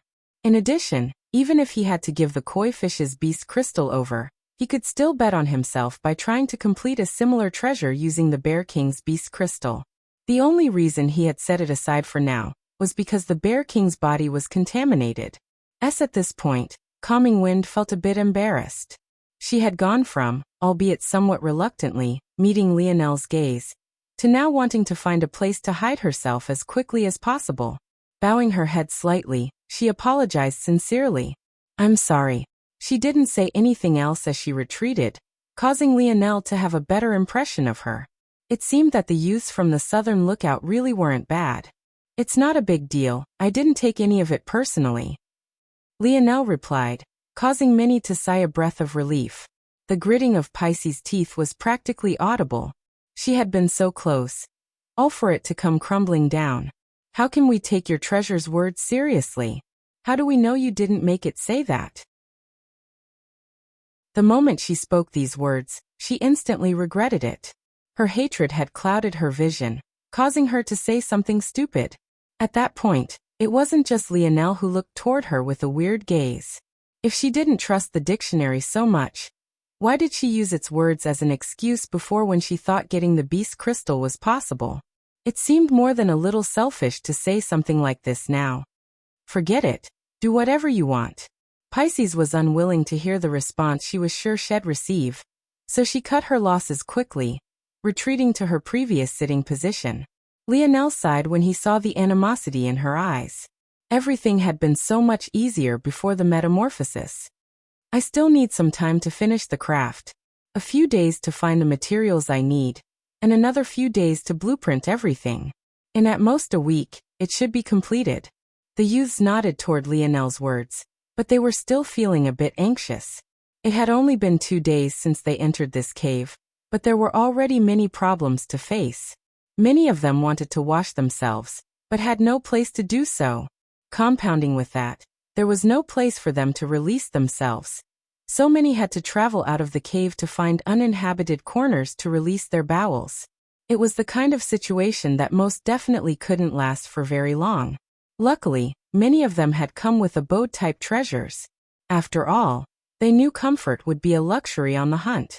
It was thanks to this that things were somewhat better. But the reserves of water and food would be quickly eaten into. Seeing this, Lionel knew he had to settle their hearts. So without hesitation, he took out 3 large beast corpses. "Those of you with fire abilities, help the others separate out and cook this meat. Don't worry, I have enough meat to last us a few months. As for water," Lionel turned a gaze toward Pisces. "I hope that Pisces will help us out with this. With the density of force in the air, and the help of your ability, I'm sure that condensing large amounts of water from the air shouldn't be a problem, right?" Pisces' eyes flashed with a clever glint, but in the next moment, she poured a bucket of cold water over her own schemes. The same way she could use public opinion to sway Lionel, Lionel could do the same to her as well. In fact, it was even more effective on her since Lionel was so much stronger than she was. If she really tried to withhold water from these youths, her ending wouldn't be very good. In the end, she could only nod. Lionel smiled brightly, taking off his mask. The youths were stunned by this, not thinking he would do such a thing. So handsome. Flowing Wind's eyes lit up as though she wanted to eat Lionel up from where he stood. "You can all call me Lionel. We're all in this together," Lionel said lightly. "I'm not here to lead you all, nor will I make you do anything you don't want to do. As long as we stick together, getting out won't be a problem. I promise." "Teach you pretty playboy," Roaring Black Lion said. "Don't you know saying such flowery words only makes them want to follow you more?" His sudden comment made many look at one another and burst into laughter. It felt like a weight that had been on everyone's shoulders suddenly dissipated. Chapter 170. After settling everything, Lionel stepped out from the cave, numerous eyes on his back as he vanished into the darkness. Watching his receding figure, King of Seas couldn't help but laugh. It seemed he got a kick out of seeing Pisces eating shit.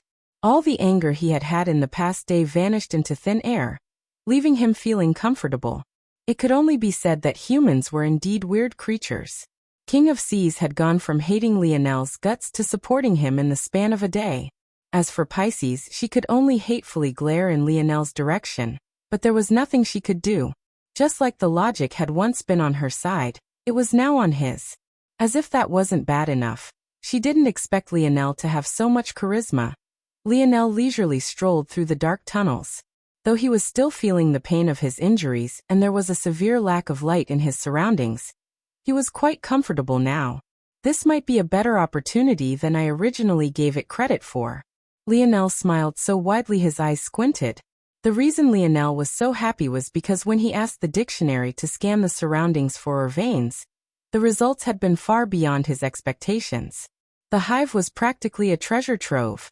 Though the force eruption was only now occurring, it could be said that this force crystal mine had been maturing for a long time already. As a result, this was the best environment Earth had for the creation of fourth-dimensional minerals. Not only was the presence of pseudo-fourth-dimensional minerals incredibly high, but there were even some veins that had already manifested true fourth-dimensional minerals. It could be said that Earth's progress in metallurgy was far beyond that of many worlds of their stature. However, the fundamental truth was that these alloys were still fragile in the face of force. This was why Lionel had to fuse herb ore into the alloys he took from the sniper rifle. If he didn't do this, his pistol crafts would have been even more fragile than they were now. However, if Lionel were to use pseudo and true fourth-dimensional metals in his crafts, he would be able to create higher-grade crafts with less effort. In addition, even though fourth-dimensional metals he was still too weak to refine could be saved for the future. In all likelihood, these metals would be very valuable even in true fourth-dimensional worlds. But now, Lionel practically had them all to himself. Thanks to the dictionary, he could easily find them through the thick walls. And with the help of little Tali, the mining process wouldn't be much of an issue either. Seemingly sensing Lionel's excitement, the little metal spirit coiling around his fingers bubbled with happiness, eager to be of help. Lionel smiled lightly, watching the little guy play around his hands. Alright, the first target is the closest, a vein of whispering breeze or... Lionel quickly made his way forward. He ran into several dead ends at first since the dictionary could only point him in the general direction. But he eventually inched closer, memorizing the pathways as he went along. Soon, Lionel had made it to a seemingly ordinary wall of earth. Other than being slightly damp and cold to the touch, there was nothing different about it. But Lionel trusted the dictionary. Alright little guy, let's start. Little Tali split into numerous little silver balls, bouncing around Lionel's hands with excitement before it coated the latter's palms. Lionel pressed his hands into the wall, entering spirit unity, and using Tolliver's keen senses toward valuable minerals to see the hidden veins. There it is. After sensing it, Lionel began to channel force into his metal spirit. Not much unlike projecting the shape of the part he wanted. Lionel made sure to only carefully carve away the pieces of earth not related to the valuable ore. In truth, little Tali did most of the work. Even without Lionel's support, it was made to melt away and absorb minerals. In fact, it might very well be possible for Lionel to rely on his familiar to carve a path toward the force eruption, rather than forging a craft with the koi fish's beast crystal. The only reason he hadn't was because he didn't want to overwork the little guy. Carving out a bit of rock covering a vein was one thing, but digging through hundreds of meters of earth was a complete other thing. Soon, a silvery green metal shone before Lionel. It had quite a resplendent light as though it was crowned by a halo. Higher dimensional metals always had halos like this. The only exception was black herb Oregon. As long as it was within a world beneath its dimensional grade, it would always shine like this as though scared others were unaware of its value. The more dimensional grades a metal surpassed its current world by, the grander the halos that covered it would be. Similar logic followed for other natural treasures, and even beasts and humans. Whispering breeze or... It's an excellent wind elemental vessel, and known for its sharpness and lightweight. Not bad. It might be useful when I finally get around to making the movement treasure. Lionel would often think of Captain Sella's chariot. Though she was a vile human being, her chariot wasn't at fault. Elemental vessels were a type of ore. Just like herb ore, which was a great foundational metal, known for its ability to stabilize two opposing minerals that would otherwise not mesh, there were other families of metals as well. Elemental vessels was a family that had an advantage toward containing certain elemental force types. As a wind elemental vessel, Whispering Breeze, or was exceptionally good at containing the wind element. It also got its name due to its high level of stability. It's able to take in a large amount of wind element and make use of it while maintaining quiet and steady operation. This was quite ideal for forging a vehicle. Lionel smiled brightly. For the little guy, chewing through the normal rock around the vein wasn't a problem. It didn't even take half an hour before it was completely exposed. After that, Lionel could practically pull out the whole thing with his bare hands. One down, hopefully many more to go. I'll definitely need to find a good water elemental vessel. If I can find a dual water-earth elemental vessel, I might be able to make the craft even better by integrating the koi fishes and the Bear King's beast crystals. It seemed the saying really was true. There were only benefits to gain in the midst of danger. At any other time, such a large treasury of minerals would have been monopolized by the Empire or the Slayer Legion. But now, as much as Lionel could take, he would take. Chapter 171. Many hours later, one could find Lionel in a familiar position. His hands were pressed flush against a wall as force slowly flowed out from his hands. Though this seemed simple for him, it was actually quite difficult. Since he forewent placing force nodes in his hands, it was a bit more difficult for him in comparison to another to achieve this result. But with how high his spirit was, how could his force control not also be great? Soon, another ore had manifested. This time, it radiated a dirty gold light. It was quite similar to the fur coat of the Bear King, albeit much less resplendent. Black-tempered vein ore. Lionel smiled happily. Vein ores were another family of metals. They could be considered another ore type that was almost as important as herb ores. However, they were just barely lacking. In truth, the value of vein ores was above herb ores. However, the reason herb ores could be considered a step above in usefulness was because it had an impossibly wide variety of applications. One could use herb ores in practically every force craft imaginable. It was for this reason that the universal currency of the universe were herb coins. However, vein ores were used in particularly intricate creations. They had characteristics very similar to force pathways that linked one's force nodes. When they were used in crafts, they allowed force to flow more freely. That said, this wasn't the most important use of vein ores. Their greatest use was in drawing more permanent force arts. Take for example Lionel's pistol craft. He had to draw the force arts directly onto the alloys he fused with his black herb oregon. However, had he liquefied a compatible vein ore first, and then used it to inscribe the force arts, their power would gain a great boost. In addition, it would greatly strengthen the nozzles as well, allowing them to withstand many more shots. There was a final more secretive use of vein ores as well. In fact, Lionel wouldn't even be aware of this had it not been for the words of the creator of Dimensional Cleanse. According to the creator, there was a special type of vein, or that could be absorbed. The special energies of this vein, or could be used to strengthen one's force nodes. Though this wouldn't increase the amount of force one could hold, there were many other benefits to this. Firstly, it would be possible to replenish one's force nodes faster. It was necessary for many to artificially cap their consumption of force to avoid damaging one's force nodes. Though force nodes are self-created, they can't be willfully abandoned. This is a law enforced by the universe itself. So injuries to force nodes needed to be avoided at all costs. Secondly, this would make it easier to compress force nodes in the future when it becomes necessary to cross the boundary of a higher dimensional body. For someone like Lionel, this second point was especially important. Though his force nodes being constructed of 100 cells sounded grandiose, the truth was that this made his future path far more difficult as well. The more force he had, the harder it was to compress, and the more pressure there would be on his body. The third reason was enough for any force cultivator to go wild with greed. Everyone was limited in the number and length of force pathways they could create. Especially in the beginning phases of creating a fourth-dimensional body, many could only connect their force nodes via a single path. But this greatly limited their force-wielding abilities.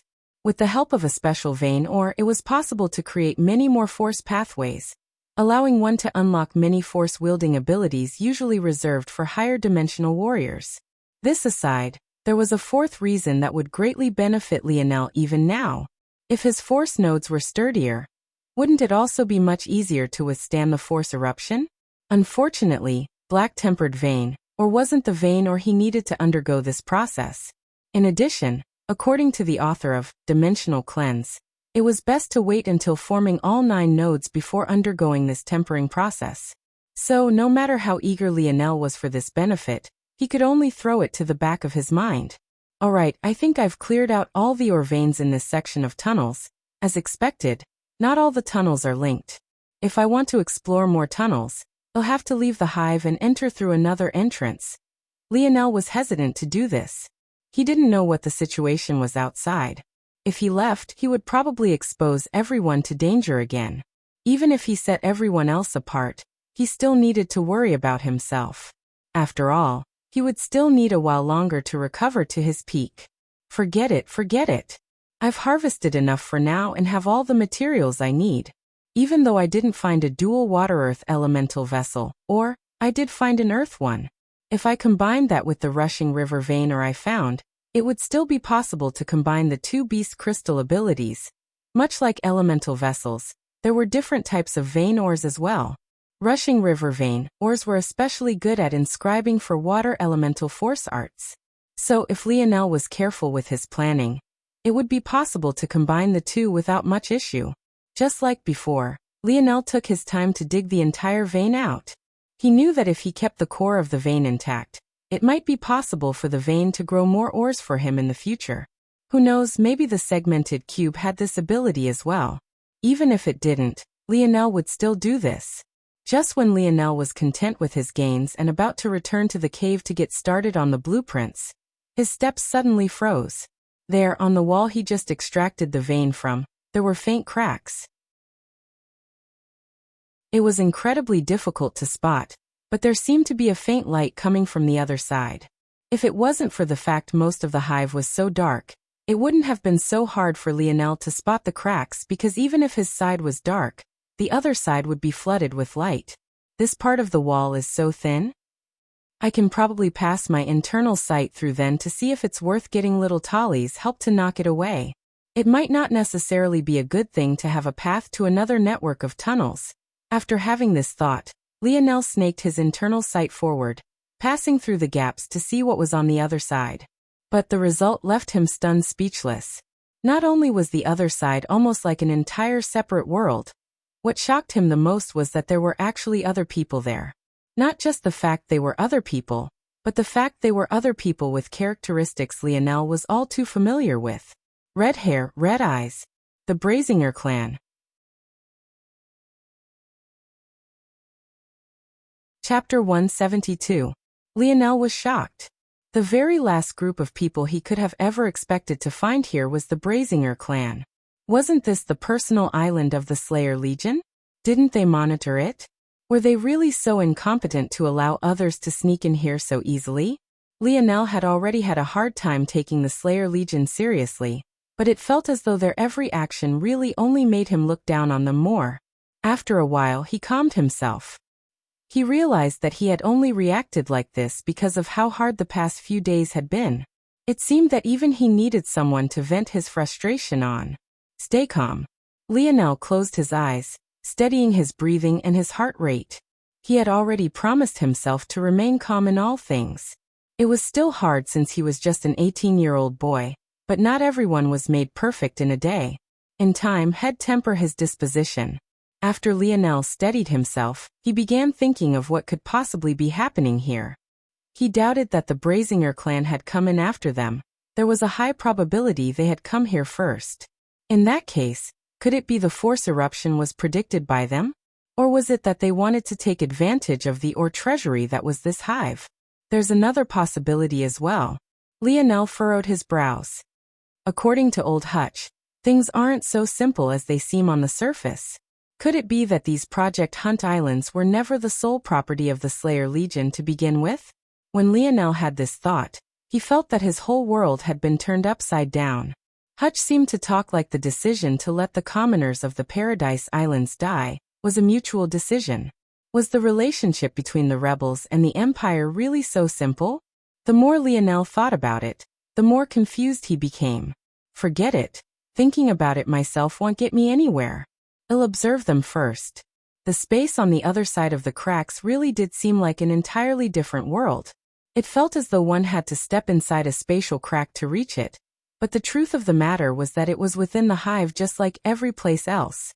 Though the space was dark much like the other network of tunnels, there was a dim halo of light around it. This light didn't come from the sun, but rather the countless plants littered all around. That was right, this space within the hive looked no different than a garden. And the halos of light being emitted from the plants were none other than the halos natural treasures had in the presence of a lower dimensional world. There didn't seem to be any large source of water anywhere within the cave, making their existence baffling. The only hints of liquid were the drippings that fell from the stalactites on the ceiling. Mellow dew stalactites. Lionel trembled slightly. Mellow dew stalactites could form a single drop a day. Each one of these drops were the greatest nourishment for natural treasures, whether those natural treasures were plants like the ones in this cave space, or the current ores in Lionel's possession. The dewdrops also had exceptionally high concentrations of force. They could essentially liquefy force, creating what could be classified as a force-strengthening deviation despite the fact it had no other characteristics aside from its high concentrations. Just to put these matters into perspective, just a single drop from these stalactites was enough to form any one of Lionel's stars. This was how exaggerated the matter was. Yet, the ceiling of this place was formed by at least 50 mellow dew stalactites. It was no wonder this place didn't need any water to grow so many wonderful plants. A single drop of that dew would be enough to raise even an acre of fourth-dimensional plants without issue. Unfortunately, Lionel didn't know what these plants were. He could tell they were valuable, but he wasn't a force pill refiner, so how could he know anything about them? Luckily, he could rely on the dictionary if need be. He was certain these higher-dimensional plants were in its database. Wow, I didn't think we'd find something like this. How do you think these plants managed to grow here? There were two men, both of similar stature. They seemed to realize they had stumbled upon something valuable, but they didn't know how valuable it was. Their knowledge was limited. All they knew was that due to all these halos of light, these were definitely at least fourth-dimensional herbs. Let's mark this place down and let the young lord know about it. Right now, the priority is still to find a path toward the Force Crystal Mine. We're running out of time. Lionel's gaze flashed. Young lord? Could he be talking about that monocle guy? A hardly concealed rage flashed through Lionel's gaze. He had always been one who found it difficult to kill. It was only after countless battles that his heart began to slowly accept the kind of world he lived in now. However, if there was someone he wouldn't hesitate to kill, two someones, actually, it was the junior governor Duke and that monocle-wearing young lord of the Brazinger clan. It seems they split up to cover more ground. Their aim is also the Force Crystal Mine. I can't guarantee that monocle-wearing bastard won't be interested enough in this place to set everything aside to come here first. These two might not know the value of mellow dew stalactite, but that doesn't mean he won't. A resolute glint took hold of Lionel's gaze. Though he was injured, he was still confident in taking on these two. Plus, if he could capture them, he might be able to dig out more information about what the Brazinger clan was doing here, and if they had any connection to the Slayer Legion. No, they shouldn't have a connection, or else we wouldn't have been sent here at this time. Even as Lionel was thinking this, he had already sprung into action. Taking advantage of the darkness, he stealthily had little Tolly devour the thin, cracked wall and rolled into the world of grass and plants. Without hesitation, he quickly followed after the two men who had just left the wide space of greenery.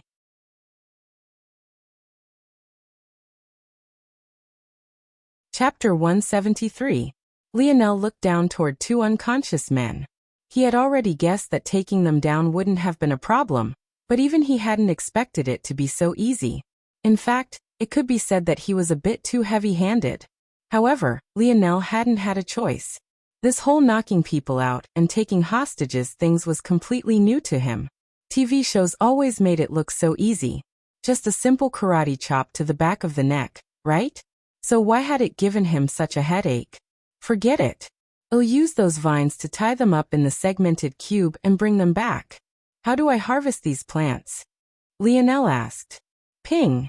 Replying to Seed, the best choice is to make use of the segmented cube's suspended animation ability. Suspended animation? Lionel was confused for a second before he understood. Oh, it must mean the snow globes. The snow globes of the lab setting had always been a mystery to Lionel. At first, he had thought there was a finite number. But after he had collected the corpses of a couple hundred beasts, he realized that the snow globes multiplied without end. It seemed there would always be enough for his needs. Also, he realized that corpses weren't the only thing he could hold in them. All of the ores he had collected had been taken in by them as well. What exactly does the suspended animation ability do? Lionel asked. Ping, suspended animation. Phase 1 ability of the segmented cube's lab setting. It is able to house the living and the dead in the exact state they entered as no matter how much time has passed, evading the harshness of the passage of time. Lionel nodded. This was about what he had expected. His spatial bracelet could somewhat replicate this feat, but it wasn't the exact same. The reason why things in his spatial bracelet were non-perishable was because living things couldn't exist within it. As a result, there was no bacteria or fungi, so how could things go bad? But from the explanation of the dictionary, it seemed that the ability of the snow globes was far more profound than this. It also didn't seem like it restricted the living either. This is perfect. I was worrying about how I would store all these plants, but if this is the case there shouldn't be a problem. Though everything seemed to be going smoothly initially, Lionel was soon lamenting his plight. Unfortunately, the space within each snow globe was limited, so he had to uproot each plant individually before moving on. How could this not leave him feeling aggrieved? If the lab setting could produce these snow globes endlessly, why couldn't it make one with more space in it? Soon, Lionel realized that it wasn't a matter of space. Despite the Bear King being over 5 meters tall, it still fit in one. Yet these plants, root and all, were barely a foot tall in most cases, but they took up an entire snow globe to themselves. It seemed that the ability of the suspended animation wasn't as simple as Lionel thought. It was likely that the snow globe was capable of perfectly adapting to the object it took in, adjusting its settings appropriately depending on the item. Unsurprisingly, it took Lionel several hours to take in every plant. It would have been faster, but he didn't want to accidentally harm them. So, he could only move slowly. Soon, the garden had fallen into darkness, the only hint of light coming from the shimmering stalactites above. Lionel gasped for breath, stretching out his back. Plundering treasures is actually such hard work. Though he said this, he looked around the garden with a sigh. Who knew how many years it had taken for it to reach this state? He wanted to take away the soil beneath his feet and the stalactite on the ceiling of the space, but he really had no means to. It had already taken him so long just to uproot the plants. How could he shovel all this soil into the segmented cube? Even aside from that, he had no idea where to even begin with the stalactites. They were easily 20 meters above him, and each the size of a tall human man. Just when Lionel felt that he could only leave such treasures behind, the segmented cube appeared on its own again. It separated into its jigsaw-like puzzles and shot across the room, enveloping it completely. Lionel blinked, and by the time his vision cleared, the once beautiful garden had become just as bland as every other cave in this place. The only hint that it was once something more were the vines and lush patches of moss that covered the walls. Lionel was speechless. If it could do this, why the hell had it let him waste so many hours here? Forget it. Forget it. All the things his father left him were too mischievous. He couldn't help but feel that they were making fun of him at every corner. Let's clear out the ores in this network of tunnels, then return to the group. I shouldn't leave them for so long. Lionel didn't hesitate any longer. He didn't know how long it would take for the rest of the Brazinger clan to notice the absence of their 2 family members, so he worked quickly, exploring the new network of tunnels. His luck was great. He managed to find a water elemental vessel. Though it would have been better to find a dual water-earth elemental vessel, having a water and an earth elemental vessel was definitely the second best option. He also found more vein ores that would give him greater flexibility in the force arts he could draw, and even found a few large deposits of herb ores. It was clear that this network of tunnels was more greatly influenced by the force eruption, and thus had more treasures. As expected from this conclusion, Lionel found that this network of tunnels had several paths leading several tens of meters downward. Since this is the case, it'll be easier to make it to the force crystal mine if this is our starting point. Lionel quickly made his way back to where the garden once was. Then, making use of the vines and bits of moss that remained, he cleverly covered up the hole he had come from. Afterward, he made his way back to the cave the youths had taken as their base.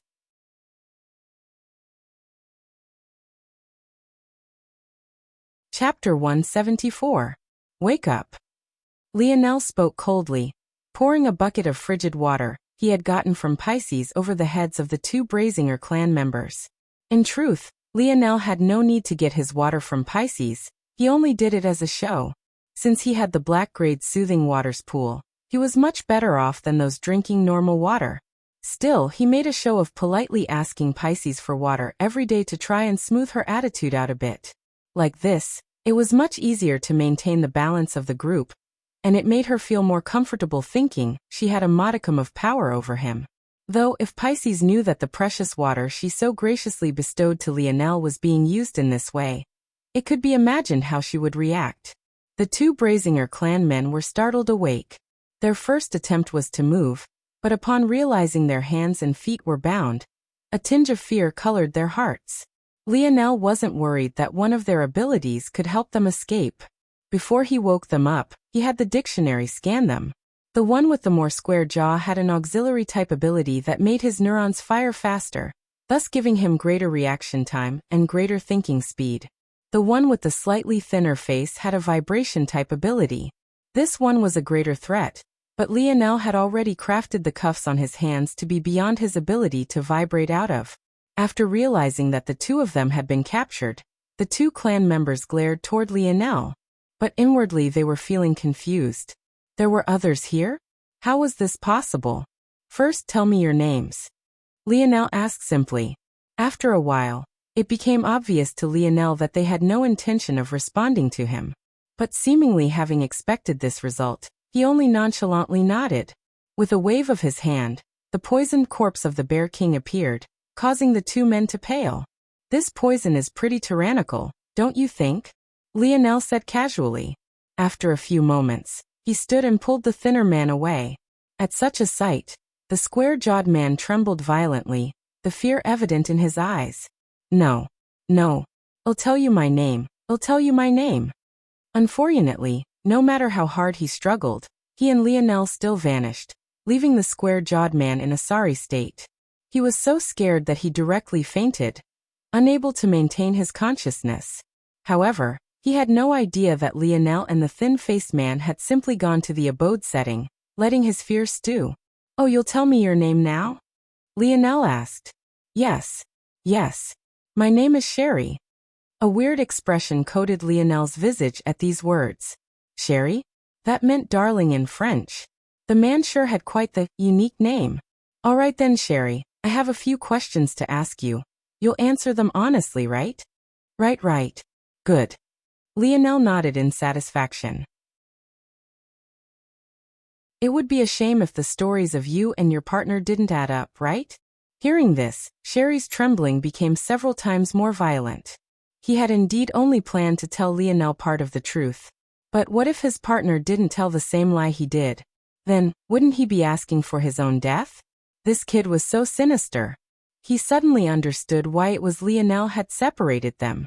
It wasn't so that he could kill him, but rather so that they would have no idea what story the other told. Like this, if they wanted to live, They would have no choice but to say the truth because the truth was the only thing they could guarantee the other would know. Having thought this far, any thoughts of struggle the man had suddenly crumbled. He was a member of the Brazinger clan. How could his will really be so fragile? Unlike those who grew up in Earth's common society, they from hidden families had completely different upbringings. They had been ready for the descent of the metamorphosis since long ago, and had begun training since their birth. That included him despite the fact he was only from a branch family. Much of his fear had just been an act to get Lionel to lower his guard. Maybe then he could find a chance to escape. But who knew this teenage boy would be so cunning? Seeing Sherry's flickering gaze, Lionel grinned, causing the former to shudder. My name is Jian, my name is Jian. Please forgive me. Lionel laughed at this. So this Jian was trying to make fun of him by having him call him Sherry? What a conniving fellow indeed. Jian shivered. He had no idea if his partner would expose his name as a lie, so how could he continue to hold back? Good. Lionel walked to the bathhouse that held the soothing waters pool, and threw Jian against the tiles. Then he found a stool and sat down. Jian's shivering grew fiercer. This time he didn't have to fake it. What place could be more convenient for clearing up a dead body in comparison to a bathroom? Since we're both on the same page, there's really no problem, right? I can see that you're not a useless person, so you already know that everything I ask you, I will ask your partner. Be sure to be honest with me. After all, I may not have a great ability, but the one thing I do have is a great memory. Jian nodded outwardly, but inwardly he was cursing. Didn't have a great ability? He took them both down before they even knew what was happening. They didn't even have a chance to use their abilities before their worlds went black. How was this not having a great ability? Alright, first question. Did that monocle-wearing bastard come here with you? Jian's eyes widened. The killing intent coming from Lionel enveloped him completely, causing his heart to shudder. This young man knew about their young lord? What relationship did he have with him? Could he be from one of the other hidden families? Did they catch on to their young lord's plans? According to the agreement, only the younger generation of their family's main branches could interact with the world until the fourth-dimensional metamorphosis was complete. So could this kid be a young lord from another hidden family?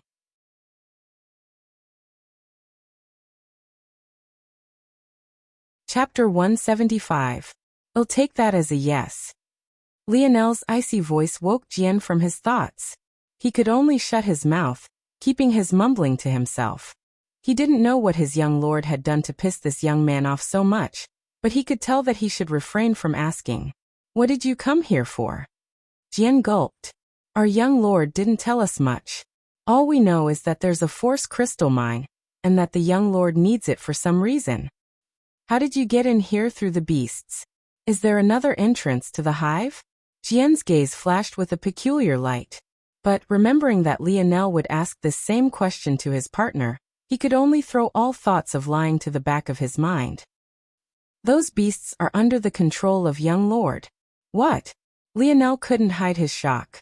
At the same time, a cold sweat permeated his back. That monocle-wearing bastard actually had such an ability? That's impossible. Lionel remembered very clearly that he had already asked the dictionary to read out his ability. From what Lionel remembered, their young lord's ability was of the SS grade. He had the ability to change the genetic information of a target. Judging by the fact his subordinates were wormen, Lionel assumed that in order to change this genetic information, he needed to take it from another source. But none of this had anything to do with controlling beasts. Could it be that his ability evolved? Or could it be part of his original ability? Or maybe it was someone under his command who had such an ability. Lionel's mind was spinning.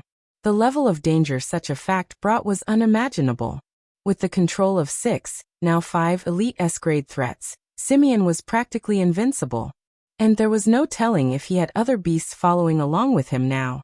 Lionel didn't believe that he would really enter without the slightest hint of protection. While Lionel was thinking, Jian didn't dare to even breathe too loudly. The aura coming off the boy in front of him made him shiver to his core. He has the ability to control beasts? How long has he had this ability for? Lionel's question didn't make sense on the surface, but while his mind was wandering, he caught on to the faint inkling of something. If his thoughts were correct, a lot of things would suddenly make sense. It should be recent. The young lord has been running a lot of experiments lately, trying to iron out the kinks in this ability. He only perfected it a few weeks ago. Lionel's eyes narrowed. The gorilla man who attacked the Slayer Legion at the shore that day. That was him, right? Jian was shocked. Seeing this, Lionel didn't need him to answer. He knew it was the truth. The matters of that day hadn't made any sense to him before. Why would a man within grade threat level throw his life away so randomly? He attacked Damien's unit seemingly without cause or purpose, leading to his eventual death. But after that, they couldn't find any clues about him. Not only was there not a shred of anything on his person, he wasn't recognized as having a grudge with anyone in the Slayer Legion either. None of it made any sense, but what if one looked at it from a different angle? What if that man was just a guinea pig? What if he was Simeon's way of testing whether or not he could force others to throw their lives away at his command? The more Lionel thought, the colder the chill in his heart became. This Simeon really deserved death. At the same time, there was a hint of fear that blossomed in Lionel. Such an ability, it was too treacherous. If Simeon could really manipulate one's genes such that they had to obey his every command, just what kind of power could he wield if he was allowed to run amok? What would happen if Aina had really landed in his hands? He needs to die. A frigid aura permeated the bathhouse. Lionel had already sentenced Simeon to death. He wouldn't allow that bastard to leave this hive alive. How close are you all to finding the path to the force eruption? Jian coughed, clearing his throat. We've only explored about 30% of the entrances, but the deepest one only goes about 50 meters below the surface. The young lord told us to mark down any unique caverns we found and report to him in a week. Lionel's sneer deepened. What kind of protection does that bastard have? The young lord has his elite guards with him. They've all been genetically enhanced. Not a single one is weaker than an S-grade threat. There are 9 of them, and they follow him around everywhere. Even when we split up, it was only us ordinary guards that left the group. The rest remained with him. Lionel's eyes narrowed. So many S-grade threats was definitely beyond his means.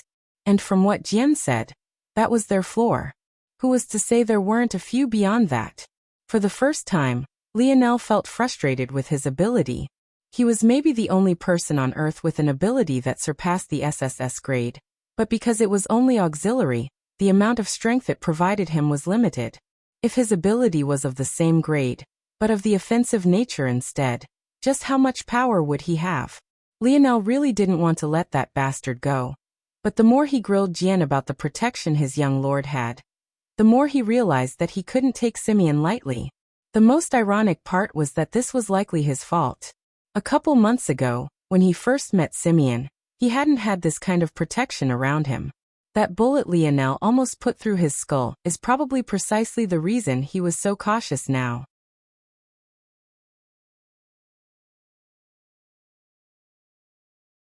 Chapter 176. Lionel grilled Jian with several more questions then knocked him out and dragged him back into the lab setting. Without a word to his partner, he threw him into one of the snow globes, causing no small shock to the square-jawed man. Not wanting to end up like Jian, how could he not go all out in an attempt to satisfy Lionel? But the truth remained the same. In the end, he too was knocked out once more and thrown into a snow globe. Lionel took a deep breath and sat down, his mind running. Though he could have asked the two about Aina's past, he decided against it. This was something he wanted Aina to tell him herself. It just wouldn't feel the same if someone else had to tell him. Plus, he wanted to respect her boundaries. That said, even aside from that, the heavy pressure Simeon brought him was beyond his imagination. What a joke he was. He had a Tier 3 bronze ability, but he was being pushed into a corner by a Tier 8 black ability. He was sure that if his father knew, he would never hear the end of it. Lionel shook his head, staring blankly into space. After a while, his vacant eyes gained a steely coldness. I'm certain that Simeon's ability didn't originally have anything related to control. The reason he can now is because he's mastered his ability to the point of squeezing out all of its potential, eventually allowing him to gain this new branch ability. I don't believe for a second that he can do something that I can't. The branch abilities of Lionel's main ability seemed to have awoken randomly. First it was Dream World, then it was Dream Sculpt. On the surface, both appeared without rhyme or reason, but was this really the case? Dream World appeared to him when he really wanted to calculate the best orientation of his force nodes. This will eventually allow him to gain his ability to simulate matters in his mind. Dream Sculpt appeared when he wanted to find a way to make use of the treasures he wasn't allowed to take outside of the zone. This will eventually allow him the ability to ingrain perfect and permanent thoughts into his dream world. There was even the third ability he only recently named Dream Clone. That ability was birthed when he really wanted to learn the primitive man's combat style as quickly as possible. This allowed him to split his mind and learn the same technique many times faster. Every time he needed an ability within his means, it felt as though he could produce it as long as these things fell within the purview of his dream world. Simeon's ability was a wake-up call to Lionel. He realized now that abilities weren't immutable things. They were made to grow and evolve along with their host. Why else would Lionel's ability still be growing even now? It was likely that it would still grow into the future. Lionel took a deep breath. That's right. I need to open myself up to more possibilities. Lionel shook his head furiously. To think that he really almost had thoughts of letting that bastard off for now. Absolutely not. He would make this hive Simeon's grave. After a while Lionel stood. I have so many materials and even more beast crystals. If I can't make something to get out of this situation, I might as well not go and find Aina at all. Lionel had already decided. There would be 3 keys to his success. First, he would definitely find the path to the force eruption faster. There was most definitely an even greater treasure trove waiting for him. Second, he wouldn't hesitate any longer. He would form his 7th and 8th node. Continually doubting himself wouldn't get him anywhere. Maybe after doing this, he would find some clues about his 9th node. If worse came to worst, he would just abandon all of his force nodes.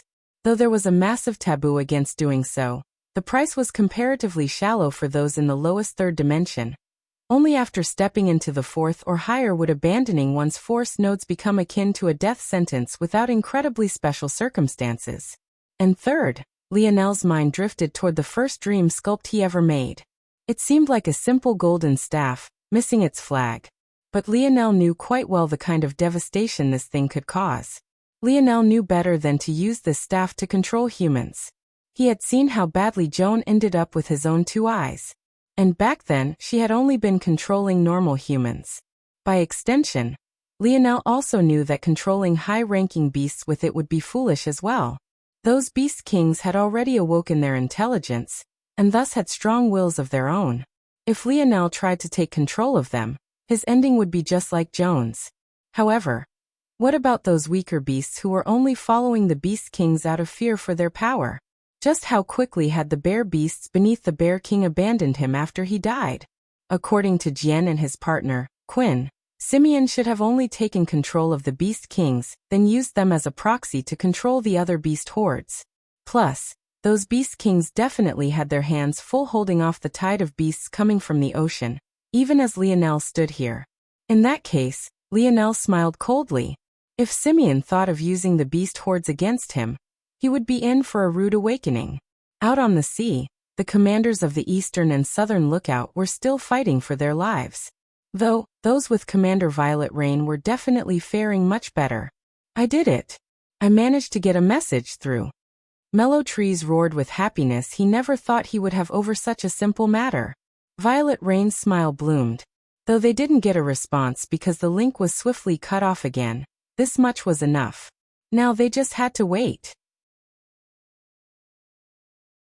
What they forgot to consider was the fact the one in charge of their southern lookout now was Hacker Hutch. Who knew what maddening ways that senile old man would respond to such a call for help?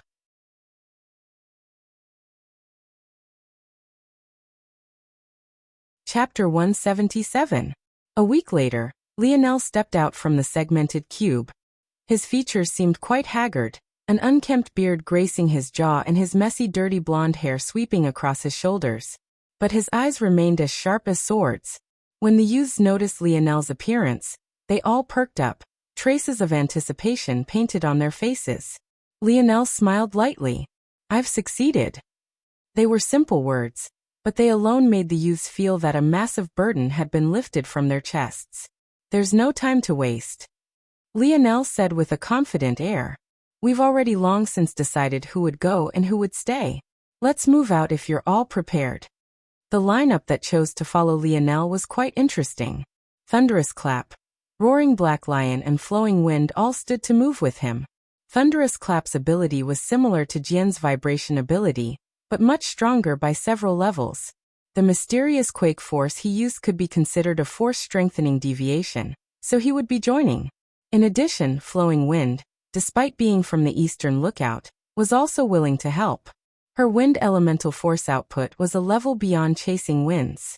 In addition, she had much more auxiliary applications to her ability, like the power to use wind to scout out her surroundings. So she was an ideal choice. Finally, there was Roaring Black Lion. Among the remaining youths, he had the strongest defenses. In addition, there was no guarantee they wouldn't run into beasts on their journey. His ability to dampen their strength would be greatly useful. As for the rest of the top rankers, they stayed behind to protect the group from any unforeseen circumstances. It was simply impossible for them to take so many with them. With that, the group of 4 set off. We're going to cross over into another network of tunnels. I found this place while I was looking for ores previously, Lionel explained as he quickly made his way toward the hole he had created a week prior. He knew that he was running out of time. Much of the reason he left Pisces and the others behind was because he was afraid of this hole being found. According to Jian and Quinn, they were meant to report in a week. When they didn't report as they were meant to, Simeon would most definitely check in on the network of tunnels they were assigned to. By then, there was no guarantee that this hole wouldn't be found. It wasn't long before Lionel had led their group of 4 to the hole, crossed to the other side, and diligently covered it back up again. After he was done, he dashed forward again, snaking through the tunnels as though the map of their pathways was tattooed to the back of his hand. Soon he made it to his destination, the point with the most direct path to the Force Crystal Mine. Lionel came to a sudden stop at a seemingly ordinary wall, and turned back toward Thunderous Clap, Roaring Black Lion and Flowing Wind. Before we go, I have something to tell you 3. I didn't tell the others because I didn't want them to panic, but it's best you 3 know in advance. The 3 looked toward Lionel. Seeing his serious expression, they too became serious. Would things not be so simple? There is another group of people in here aside from us. In fact, earlier, I had captured and interrogated 2 of them. It's very possible that we could run into them. I believe that we're ahead of them, but it's best to be cautious. I suspect that there might be another path toward the Force Crystal Mine. I'm just not entirely certain. I just have a feeling that the valleys weren't created without reason.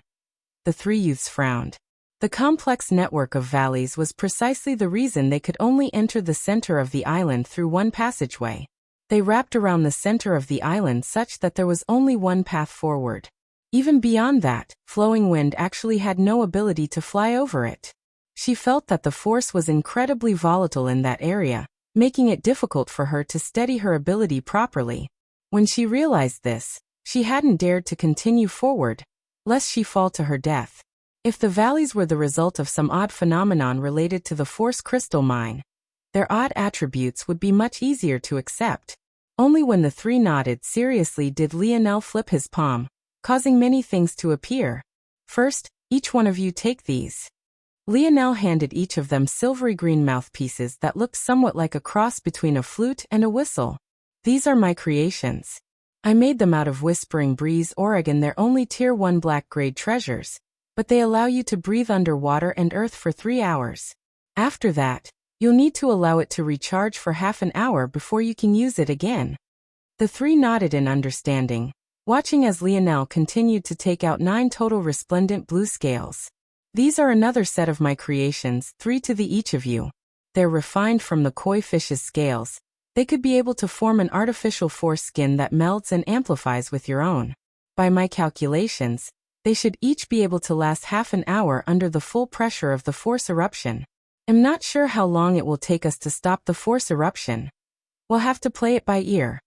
Lionel took a deep breath and turned back to face the wall, putting the silver mouthpiece between his lips. "Stick close to me." Though his words had come out in a mumble, they still managed to understand him. Lionel could only roll his eyes when he felt two soft mounds of flesh press against his back. Who else could it be if not Flowing Wind? Could this be considered sexual harassment? Lionel didn't have time to spend on the matter as an intricate ring on his finger glowed. Just like this, the seemingly solid wall before him became akin to a curtain of mud. He pushed through it with slightly more difficulty than it would take to walk underwater. Still, it wasn't too bad. The only disadvantage was that he couldn't see anything and his internal sight was severely restricted in this kind of environment. However, he could rely on his obscene calculation abilities to maintain his sense of direction with relative ease. Like this, the four youths formed a train, the three to Lionel's back closely following by linking their arms. What was especially magical, though, was that the wall of earth they left the range of reverted back to their original states soon after. Though Lionel could see nothing but a vast darkness before him, he could feel himself getting closer. He kept his hand in the lead, ready for it to enter clear air once again. And a moment later, that was exactly what happened. Lionel felt the resistance against his hand suddenly vanish, and came to a grinding halt. Arg! Lionel wanted to groan, but he kept it in. He felt a sharp pain in his hand as though it could be lacerated to minced meat in but another few moments. Without hesitation, he pressed his first koi fish scale against his body, causing a radiant blue to cover him like a thin layer of skin. He had already long since taken off his chain necklace, saving it for a critical moment. After this, using his hand, he extended his soul force forward, stretching his internal sight outward. What he saw made him grind his teeth in anger. There was a vast underground space. Its ceilings were at least 100 meters tall, and it was over a kilometer from end to end. It was filled with shimmering crystals so bright that had Lionel been looking at them with his eyes, he was sure he would have to squint. Of course, all of these dimensions were just Lionel's approximate guesses. The force was so volatile that his internal sight was incredibly fuzzy. The sharp range was severely reduced, causing his calculations to be lacking. What had made him angry, though, was the fact that there was someone who had gotten here before him. More accurately, there was a beast that had gotten here before him. Lionel's hand had appeared near the ceiling of the wide space. So if he stepped out now, he would fall 100 meters to his death. Down below, there was an adorable creature, taking a nap without a care in the world. Its fur was a lustrous black, its whiskers and small nose twitching as though it was having a particularly good dream. Its body was long and considered of its proportions. It had such a small head, but it was easily a foot and a half from head to toe. This adorable creature was actually a little black-furred mink. But despite having never seen it in its true form before, Lionel couldn't help but grind his teeth. This little bastard was definitely the beast that had been harassing him for so long.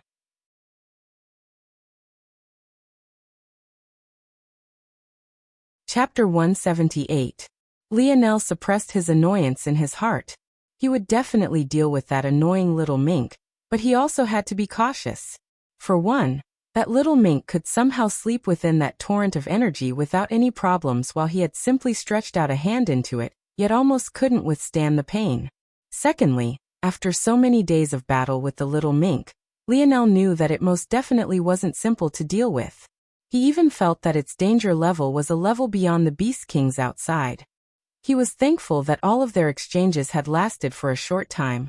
Or else maybe he would have been on the losing end far more times than he wanted to admit.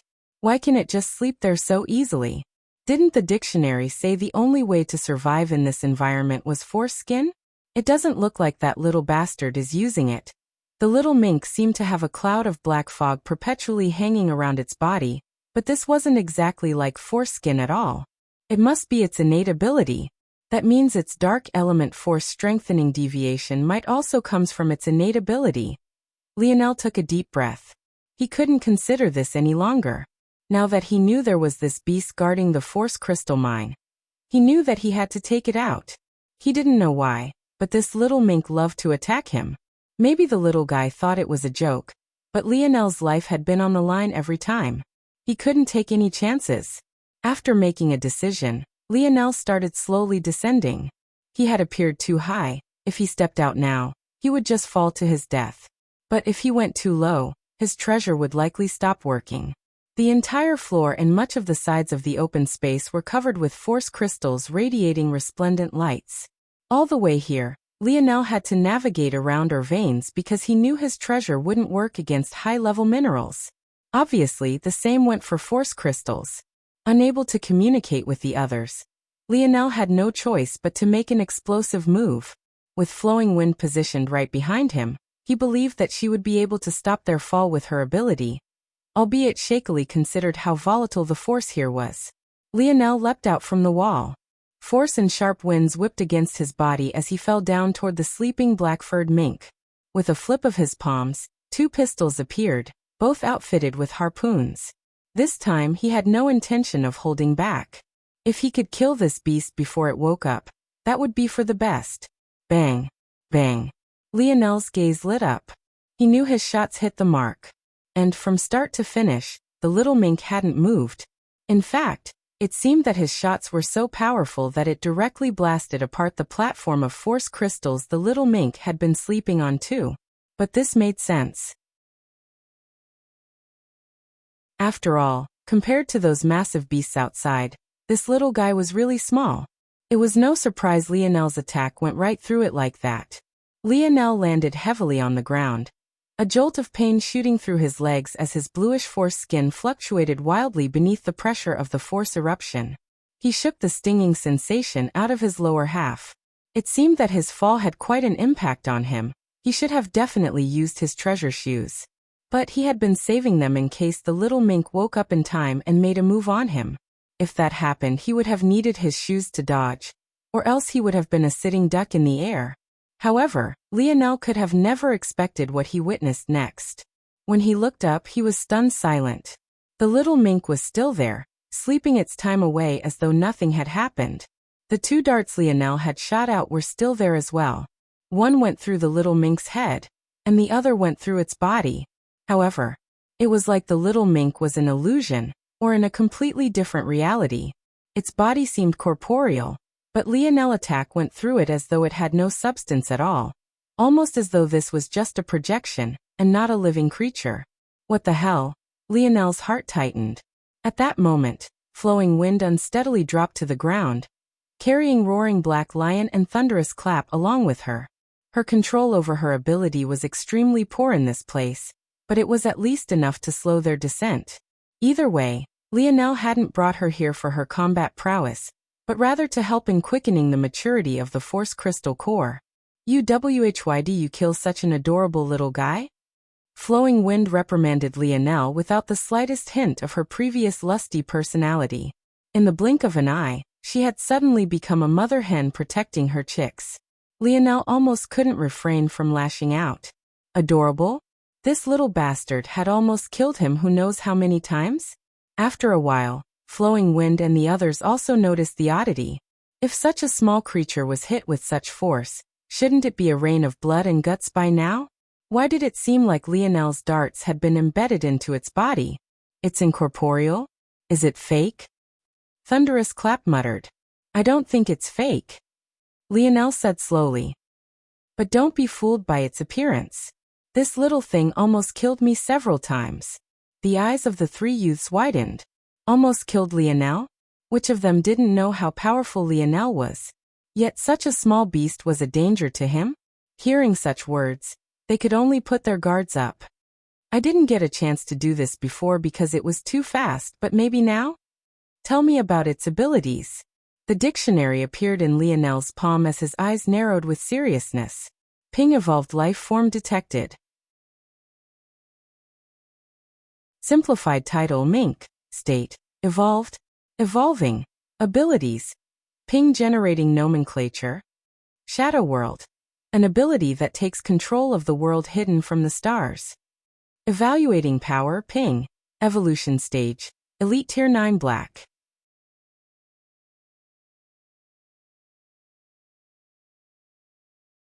Chapter 179. Lionel involuntarily held his breath. This description. It was the simplest he had ever seen. It was also the most vague he had ever seen. The only description he had seen that carried this level of vagueness was his own. His own only became more detailed after he began using the dictionary to document his ability, which is why it now had a breakdown of all his abilities from dream world to dream clone. But initially, calculative mind, an ability capable of simplifying the complex. This was what the dictionary had first told him about his ability. It never said anything about his dream world, dream sculpt or dream clone ability. Aside from himself, he had never seen an ability as simply explained as the little mink's shadow world. But what also shocked Lionel was the state of the little mink. Not only did it say evolved, but it also said evolving. The little mink's ability was already classified with the elite tier 9 black level. If it evolved, wouldn't it cross over into the bronze level just like Lionel?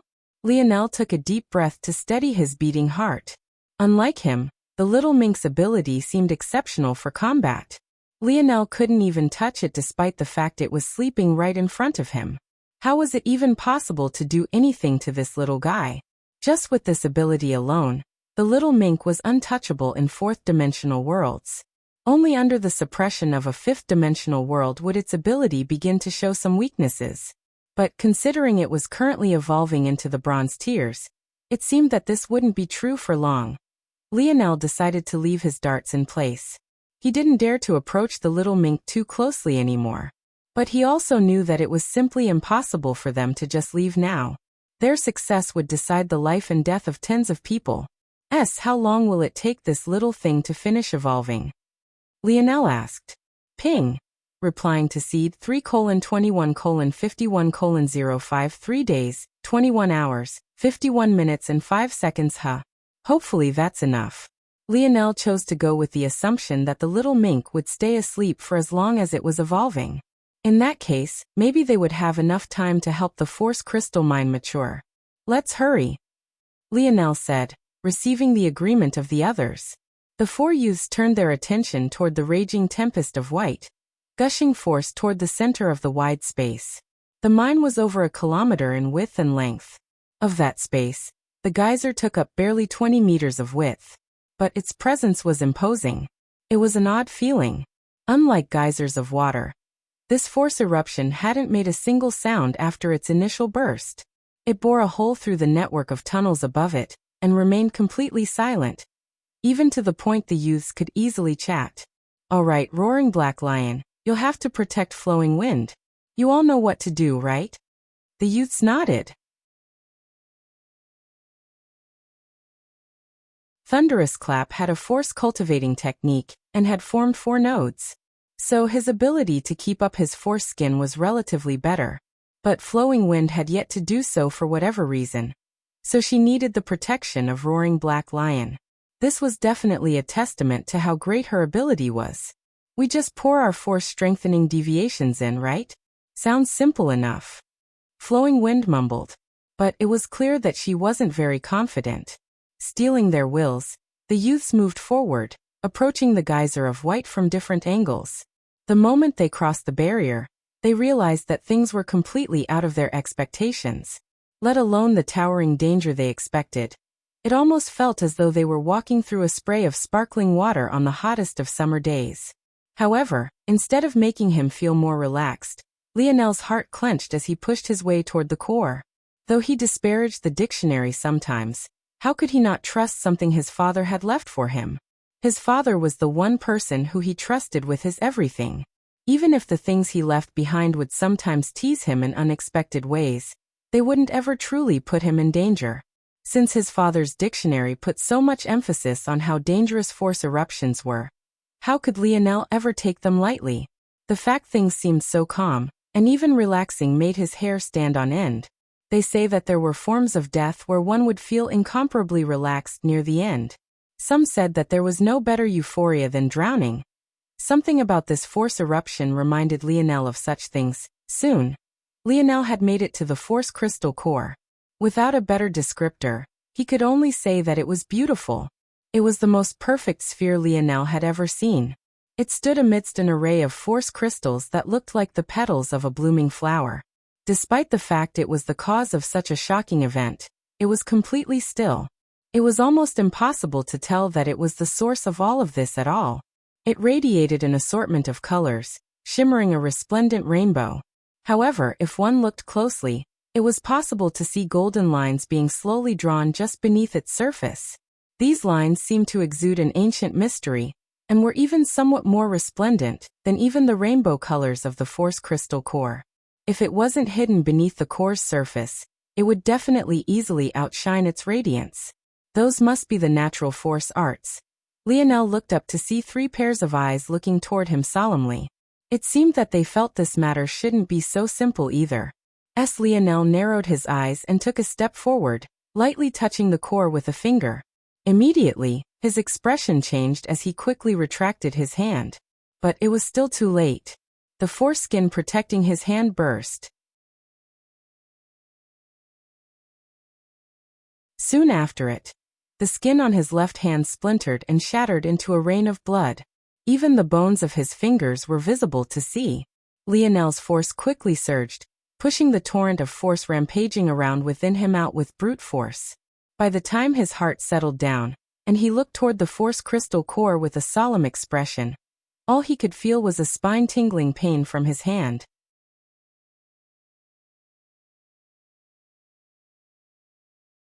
Chapter 180. Lionel's face slightly twisted in pain. No matter how used he was to injuries by now, the feeling of having his hand practically explode from the inside out left him wanting to cry out. The other 3 youths looked toward him with fear evident in their eyes. It was just a simple touch, but Lionel's ending had actually been so terrible. If he held on for just a fraction of a second longer, just how much worse would his injuries be? Lionel took several deep breaths. Maybe the worst part about all of this was the loss of his hand. A Force crafter's hands were the most important part of their body. With his left hand in this state, it simply wouldn't be possible to craft anything. "I'm too reckless." Lionel clenched his jaw. "Retreat." Lionel ordered this the moment he saw how helpless the situation was. That break in his Force skin had shaved off more than half the remaining time the Force skin treasure he had forged had. It wouldn't be long before it shattered completely. By then, there was no telling how horrible his ending would be. However, just when he wanted to retreat, Lionel's expression changed. It had been so easy to walk in, but he found that the way out made him feel as though he was walking against quicksand. Lionel's expression immediately became ugly. What the hell was going on? What's going on? I feel like I can't take a step back no matter how much I want to. Roaring Black Lion's voice held a rare instance of trepidation and fear. This was the very last thing they expected to happen. Why was it so easy to enter but not easy to leave? It seems I've underestimated this Force eruption again.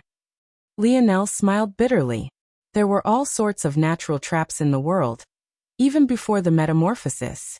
All of them were easy to enter but difficult to leave. A Venus flytrap wouldn't have any qualms about allowing a fly onto its petals, but would it so easily allow one to leave? A beast wouldn't hesitate to allow its prey into its mouth, but would it so easily release it? This trap in particular reminded Lionel of a phenomenon that could happen in rivers and dams. Anyone swimming near a dam would be asking for death. The interaction between the rushing water suddenly met by an immovable force would cause a pattern of currents that would easily allow a human in, but make it impossible for them to leave. The number of people who had died to such a phenomenon were too many to count. Lionel had just never expected that the flow of force here would be able to replicate such a thing. Lionel smiled bitterly. "Sorry guys. It seems I was still a bit reckless." Lionel sighed. He knew that once again this was a case of the dictionary being very specific with its answers. He asked about how to mature a Force crystal core ahead of time, but hadn't asked anything about something like this. The 3 youths couldn't help but be disappointed. But how mad could they be? It wasn't as though Lionel had sent them into this danger alone. He had stepped forward first and had even been willing to retreat when things weren't going well. This was something completely out of their expectations. "Don't worry," Lionel said firmly after a moment. "I promise to take you all out of here." The resolution in Lionel's voice shocked them. They hadn't expected that even now he would still take responsibility. Usually, someone with as much power as him would definitely not have the time to care about them now. Without another word, Lionel directly sat on the ground, entering a meditative state. He weakly supported his left hand on his lap, doing his best to ignore the pain. I have almost 30 koi fish scales. Each of them can provide 30 minutes of protection. Between the 4 of us, that's enough for a bit over 3 hours and a half. The 3 youths looked toward Lionel, then looked at one another. There were clear hints of despair on their faces, but what could they do? Thunderous Clap tried to fight his way out, throwing out thunderous punches that rocked the air, but he found himself sliding back with every strike. Flowing Wind and Roaring Black Lion tried their hands at it too. In fact, the former had the greatest shot and even almost succeeded, trying to ride the flow of force. But in the end, just when it looked like she might succeed, she was blasted backward. Had it not been for Roaring Black Lion catching her before she landed on the Force Crystal core, her outcome would have been even sorrier. Lionel's mind spun. However, no matter how hard he thought, everything pointed in a singular direction. Force strengthening deviations. The only way to overwhelm force was with force of greater quantity or quality. Right now, he couldn't spare thoughts toward maturing the Force Crystal core. Wasting stamina on it would just make it so that they were less likely to survive. With only a little over 3 hours, every small bit of stamina could decide life and death. I need to improve my light elemental force or my spear force. Lionel's eyes flashed open. He pushed forward his only good remaining hand, stabbing out toward the edge of the force eruption's influence. But what he saw left him feeling helpless. Even with the amplification of his spear force, his Call of the Wind only traveled a meter before being shattered completely. Taking a deep breath, Lionel attempted to fuse his light elemental force into the attack. It wasn't a perfect fusion, but it was barely enough to gain a small amplification. He pierced out once more, but the result was just as depressing. It barely passed the 2.5 meter mark before being crushed. That was still almost a full 8 meters from the edge they needed to escape from. The closer to escaping the energy fluctuations it was, the harder it is to cross. The 1 to 2 meter distance was at least twice as difficult to cross as the 0 to 1 meter distance. I need to improve. Lionel could only turn his hopes back to the dictionary. It said that there were levels beyond, right?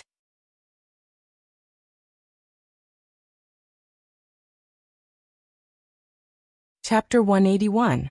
Lionel turned a complicated glance toward the dictionary in his hands. Tell me about the levels of force strengthening deviations. Ping. Force strengthening deviations are divided by quality and type. Type can range from weapon types to elemental types, while quality is decided by evolution potential and range of ability, also known as evolution branches. Evolution potential. The potential for improvement. This is decided by the amplification ability of a force-strengthening deviation. All force-strengthening deviations have the ability to reach the pinnacle, but the amount of amplification they provide varies. Evolution branches. These are the number of routes a force-strengthening deviation can take. Not all of the same type and subtype are born equal. There are differences in strength between spear forces, and even light elemental forces. Lionel's brow furrowed. There was so much information. He didn't know if it was worth it to know all of it. After all, he only had 3 hours left. He had to make a decision. Sitting here listening to a history lesson on force-strengthening deviations would just be asking for death. Tell me about my light elemental force specifically. Ping. The light elemental force seed has comprehended comes from a lineage factor. This is somewhat different from a force-strengthening deviation comprehended naturally, or awakened through an ability. A naturally comprehended force-strengthening deviation is limited by either one's comprehension, or the source one has used to comprehend it. Lionel was confused by this for a moment, but after a while he understood.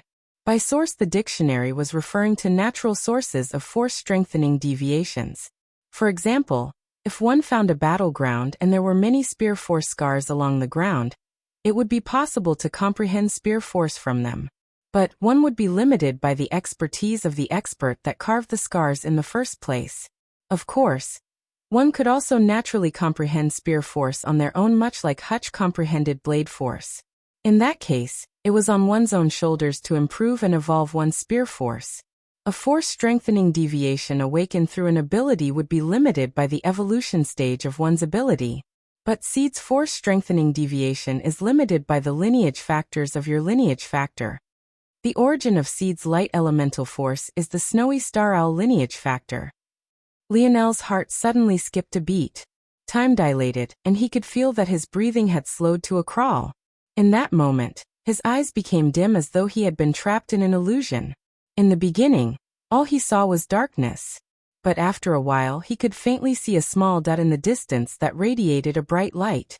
He blinked just a single time, but the moment his vision cleared, the light had completely covered the range he could see. The sight was incomparably beautiful. A bird with eyes radiating with wisdom and feathers as white as snow looked down toward him. Its golden irises didn't have a hint of disdain or loftiness. Rather, it looked down as though a senior appreciating a junior. The gentleness touched Lionel's heart. Sioung, a mighty call left the owl's beak as it flapped its wings once more, vanishing from Lionel's sight. But even still, the image continued to replay in his mind. And as time began to regain its previous pace, Lionel's heart followed and quickened many times over. When Lionel's dull gaze regained its light, he found that his breathing had quickened and he was drenched from head to toe in sweat. Wow, Snowy Star Owl. What kind of creature was that? Lionel had no idea, but he somehow felt that it was incomparably majestic. Lionel wasn't sure how his lineage factor stacked up to other light elemental lineage factors, but what he did know was that this lineage factor made him feel extremely comfortable. The Snowy Star Owl is known especially for its speed, wisdom, and miracle healing. As such, Seed's light elemental lineage factor can be considered to have three main branches of evolution. The first branch is simply known as the movement evolution. Among force-strengthening deviation, light elemental force only loses to space elemental force in this regard. However, within the speed sub-branch of the movement evolution branch, the light element is unmatched. The second branch is known as the support evolution branch. The wisdom sub-branch and the healing sub-branch both fall under this category. Both sub-branches can only be effectively used when combined with one's other lineage factors, meaning one's level of light elemental force can thus unlock lineage factor abilities and techniques to be used as one. Wisdom? Healing? Lionel didn't know what these sub-branches were, but this evolution branch concept really reminded him the evolution trees of a role-playing game. Was that how lineage factors worked as well? He had thought that his light elemental force had exceptionally good penetrative abilities, but judging by the words of the dictionary, this wasn't its main ability. Why do I feel that my light elemental force had good penetrative ability? Ping. Replying to Seed, this is a result of Seed's spear domain lineage factor. Lionel furrowed his brows. Isn't my spear domain lineage factor much weaker than my light element lineage factor? Ping. Replying to Seed. You're an idiot. Hearing these words, not only did Lionel's face darken, but so did the other three youths who happened to be nearby him. Even in the situation, the sudden odd words almost made them burst into laughter. Lionel could tell that the "you're an idiot" part was very lifelike. It seemed that it was yet another recording left by his father, but this time, it was just a short message. The strength of the spear domain lineage factor is in its ability to combine countless disciplines into one. This is why the spear domain heirloom is filled with spears, each tied to a different consciousness, and each with a completely different style. Only by combining many disciplines into one will the spear domain lineage factor truly show its might. The reason Seed's light elemental force seems to have great penetrative abilities is because of the effect of Seed's spear domain lineage factor. It has integrated Seed's light elemental force somewhat, giving it such an ability. Also, though attacking is not a main ability of the Snowy Star Owl, it is still an elite 6th-dimensional mythical beast. It would not be too weak in this regard. To lower dimensions, its attack ability can be considered godly. After hearing all of this, Lionel finally understood. The penetrative ability of his light elemental force occurred due to the influence of his spear domain lineage factor. But since he had looked down on his spear domain lineage factor, he never actively tried to look into its secrets, thus inadvertently suppressing it. If that's the case, Lionel's blood rumbled. a spear appearing in his hand. Without even getting up, his eyes flashed as he pierced forward. This time, he felt that the integration of his spear force and light elemental force had risen by several degrees. Lionel's eyes glowed with a fierce light. 4 meters. It wasn't only him who was excited, but Flowing Wind practically pounced into his arms and gave him a kiss. There really was hope.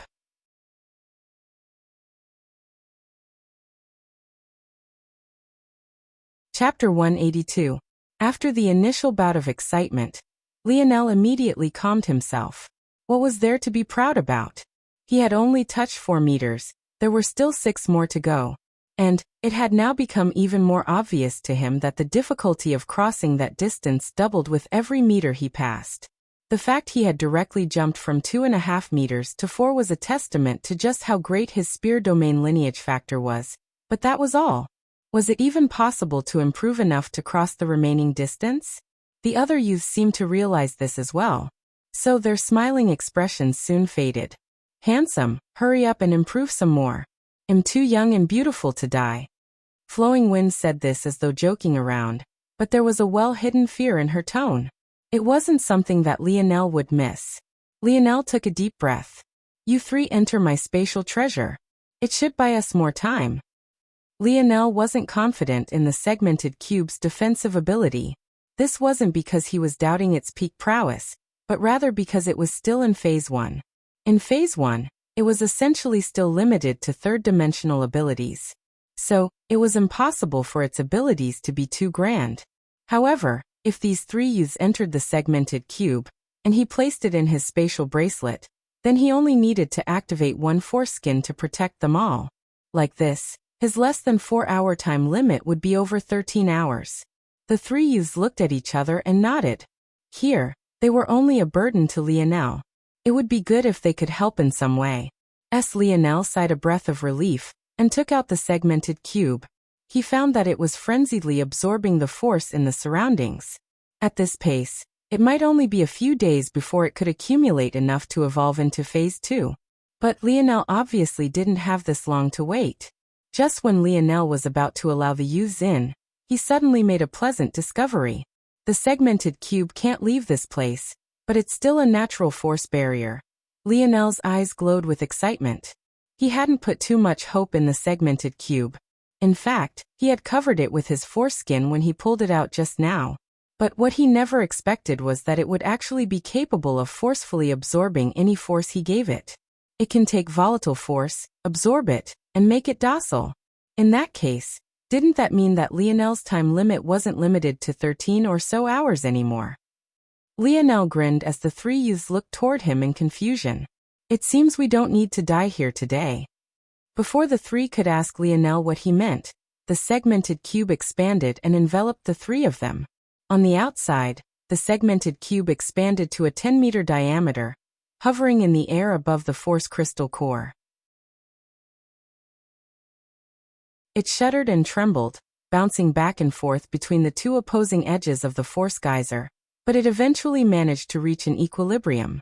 Within the abode setting, the 4 youths watched on nervously as a violent earthquake took hold of the world within the segmented cube. They only managed to sigh a breath of relief after everything finally settled into a low rumble. Lionel wasn't any different from them. He too had been worried about the result, but luckily it had all paid off. There are a few rooms here. Feel free to pick one. There's also plenty of food and water. It'll definitely get us out of here. Lionel nodded to the youths. But when they saw the sadness on his expression, they couldn't help but be stunned. This should have been a happy change of events. Why was it that Lionel didn't seem the slightest bit happy? Lionel turned to leave. Flowing Wind wanted to step out and stop him, maybe even try to cheer him up, but she found that 2 sturdy hands had landed on her shoulders, stopping her from moving forward. She was completely stunned to find that both Roaring Black Lion and Thunderous Clap had tacitly agreed to stop her as one. She couldn't even react before Lionel had disappeared from her sight. Why the hell did you 2 stop me? He's our savior, shouldn't we at least say thank you? There's no reason for him to be feeling like that. You don't get it. Roaring Black Lion said with a snort. Even if things worked out in the end, his pride is still wounded. Pride? Flowing Wind's brows furrowed. Though it was blocked beneath her mask, one could imagine that it was quite a lovely sight to see. It's ultimately his fault that things turned out this way. Thunderous Clap spoke. There's even an argument to be made here that we're only alive by a fluke. Even stumbling into the ability of this abode-type treasure was a mistake. What the hell are you saying? We made our own choice to come here with him. Plus, he was in just as much danger as us. Only a bastard would blame him for information we all lacked equally. You still don't get it. I don't know what's weighing on Indum, Lionel's mind, but whatever it is, he definitely feels like his performance makes him unworthy of meeting those goals. He takes himself to be responsible for our lives. Whether it was coming to this hive or accelerating the maturity of the Force Crystal core, they were all his ideas. But he seemingly made one mistake after another. For a man like him, he definitely feels inadequate. Flowing Wind snorted. If it was just garbage male pride, you should have just said so from the beginning. But he's so handsome and caring at the same time. This lady definitely likes him. Roaring Black Lion and Thunderous Clap looked at one another helplessly. This Flowing Wind girl was definitely too far gone.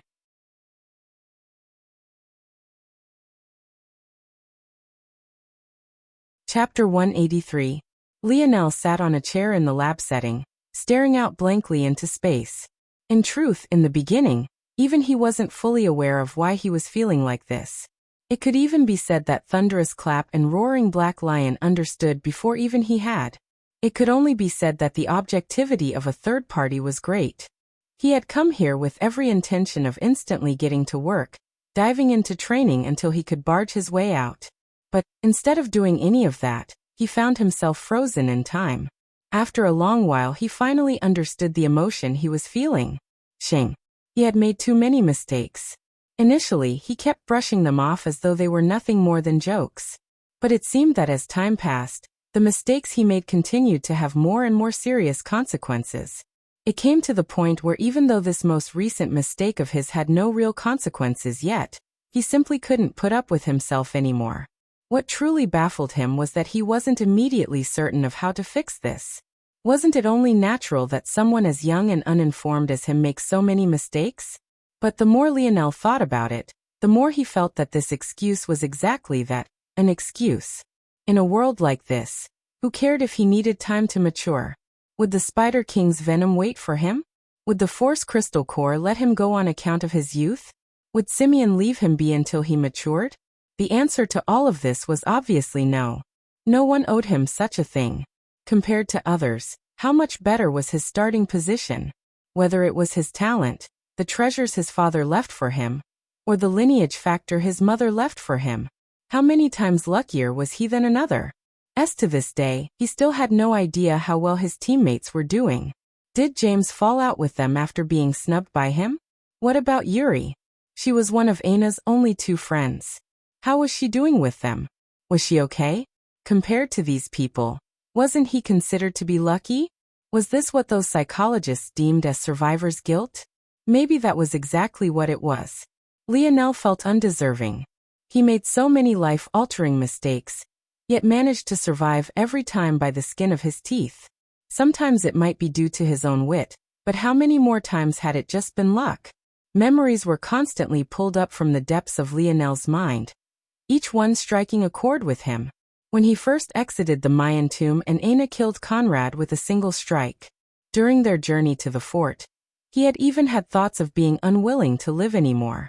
How ridiculous had his actions been back then? He even went out and fought 7 grade invalids back to back. Maybe that had been under the guise of protecting his friends, but wasn't the truth that he was just seeking death? How lucky had he been to survive that?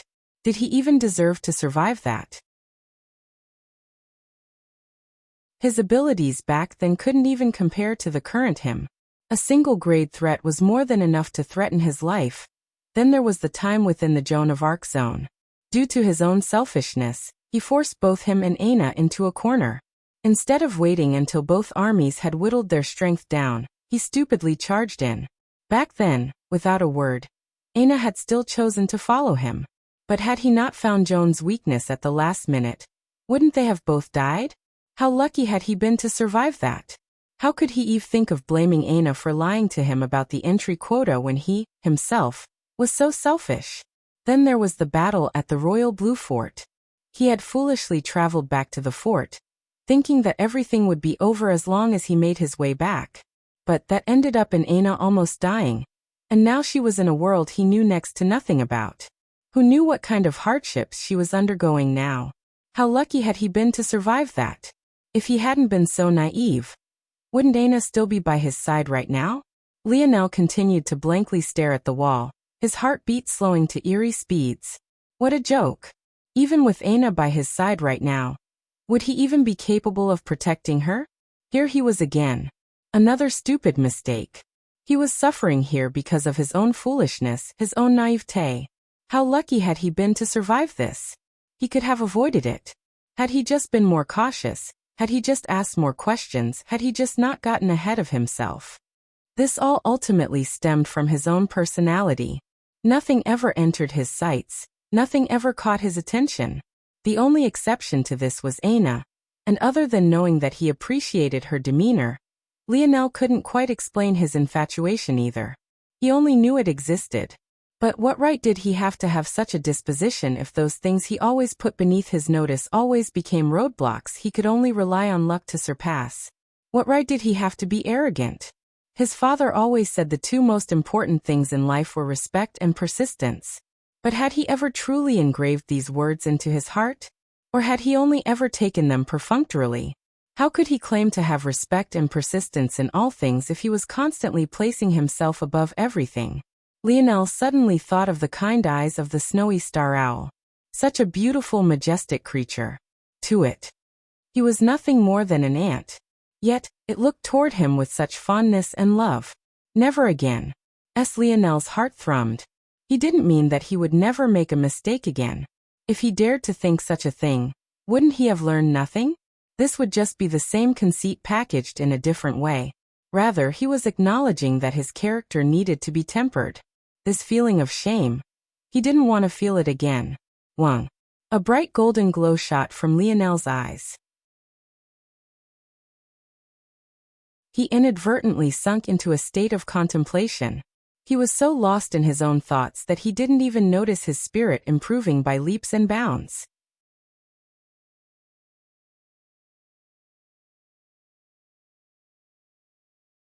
Chapter 184. Within Lionel's ethereal glabella, a striking change was occurring. In the beginning, it had been a world of white fog. It could be said that the only tangible existences within it were the two white stars hanging in the air. However, now everything began to slowly change. After comprehending spear force and light elemental force, two new objects appeared in Lionel's ethereal glabella. The first was a 12-sided star.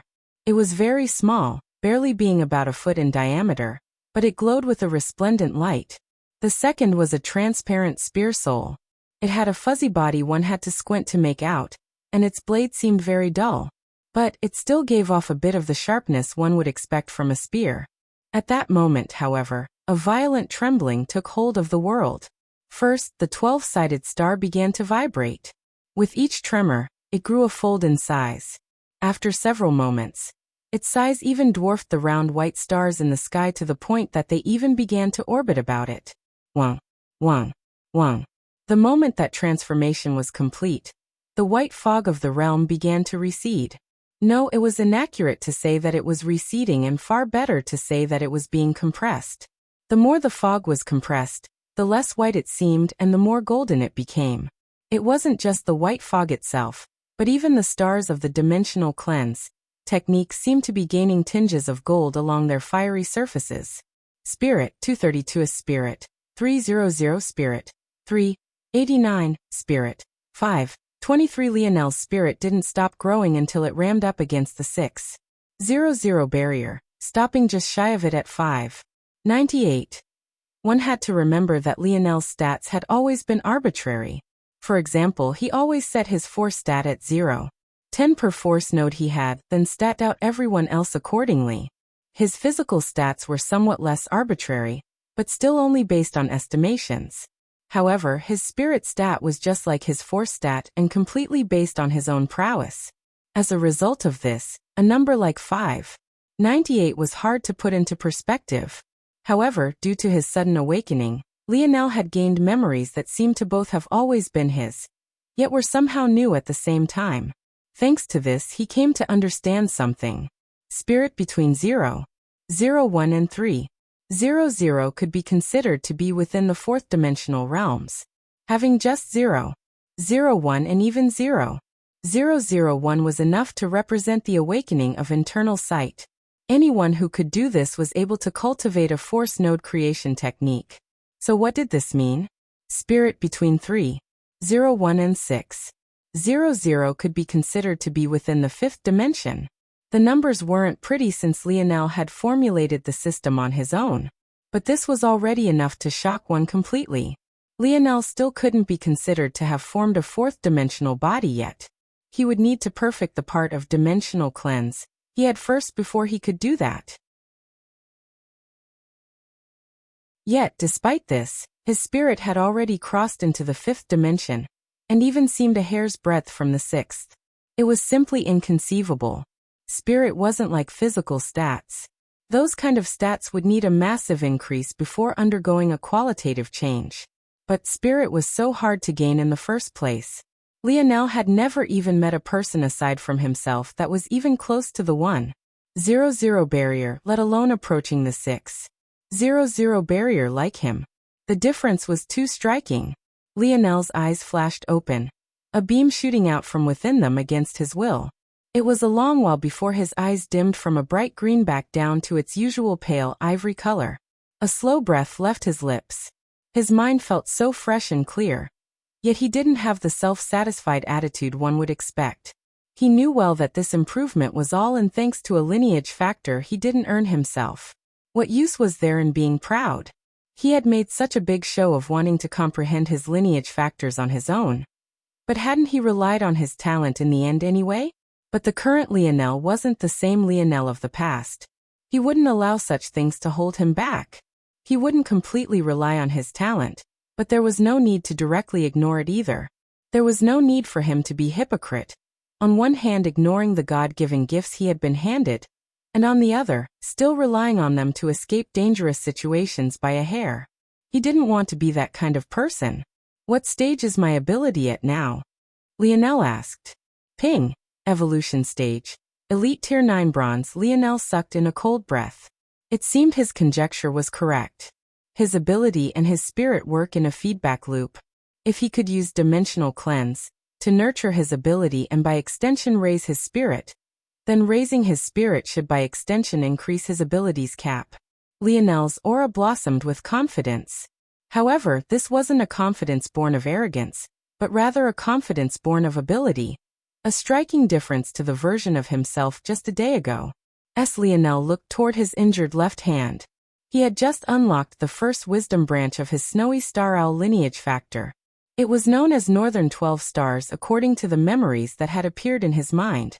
If he wanted a chance to heal his left hand quickly, he would need to awaken the first healing branch.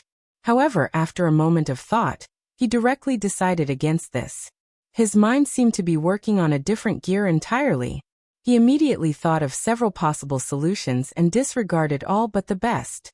Of the pseudo and true fourth-dimensional plants I collected earlier, list all those that have healing properties and tell me about all of their effects. Ping.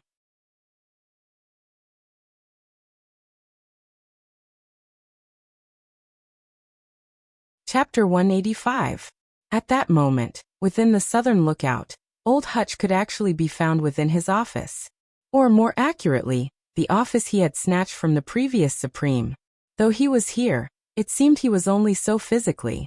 By the way he put his wrinkled feet up and was snoring away with a box of pizza sliding around his chest, he most definitely wasn't here mentally. Bang. At that moment, a young lady slammed her small palm on the table, causing it to directly split in two. She couldn't have been more than 16 or 17 years old, but she didn't give Old Hutch the slightest bit of face as she startled him awake. Damn perverted old man. You called us here for something urgent, yet you're sleeping without a care in the world. To the young lad's side, there was a quiet young man who was seemingly used to all of this. He kicked at one of the falling wooden pieces of the once whole desk, just barely allowing it to catch a piece of falling pizza before it stained the expensive carpets. Old Hutch and the young lady looked toward the young man. Clean freak. They snapped as one, causing the young man to roll his eyes. Why did you call us here, old man? The young man asked. So, why did I call you here? I forget. Old Hutch smacked his lips. Who knows what he was dreaming about for his eyes to be so misty? Damn old pervert. The young woman spit out through gritted teeth. Ah, that's right. There's a force eruption on the B Sector Project Hunt Island. Go help them out. The brows of the two youths furrowed. Just the two of us? Are you crazy? The young woman snapped. What? Aren't you supposed to be geniuses? Don't joke around, old man. The young man's frown deepened. We're supposed to be getting ready for the SS grade zone. If we get injured in a beast tide, how will we go? I'm sure we've got plenty of healing type ability users in this place.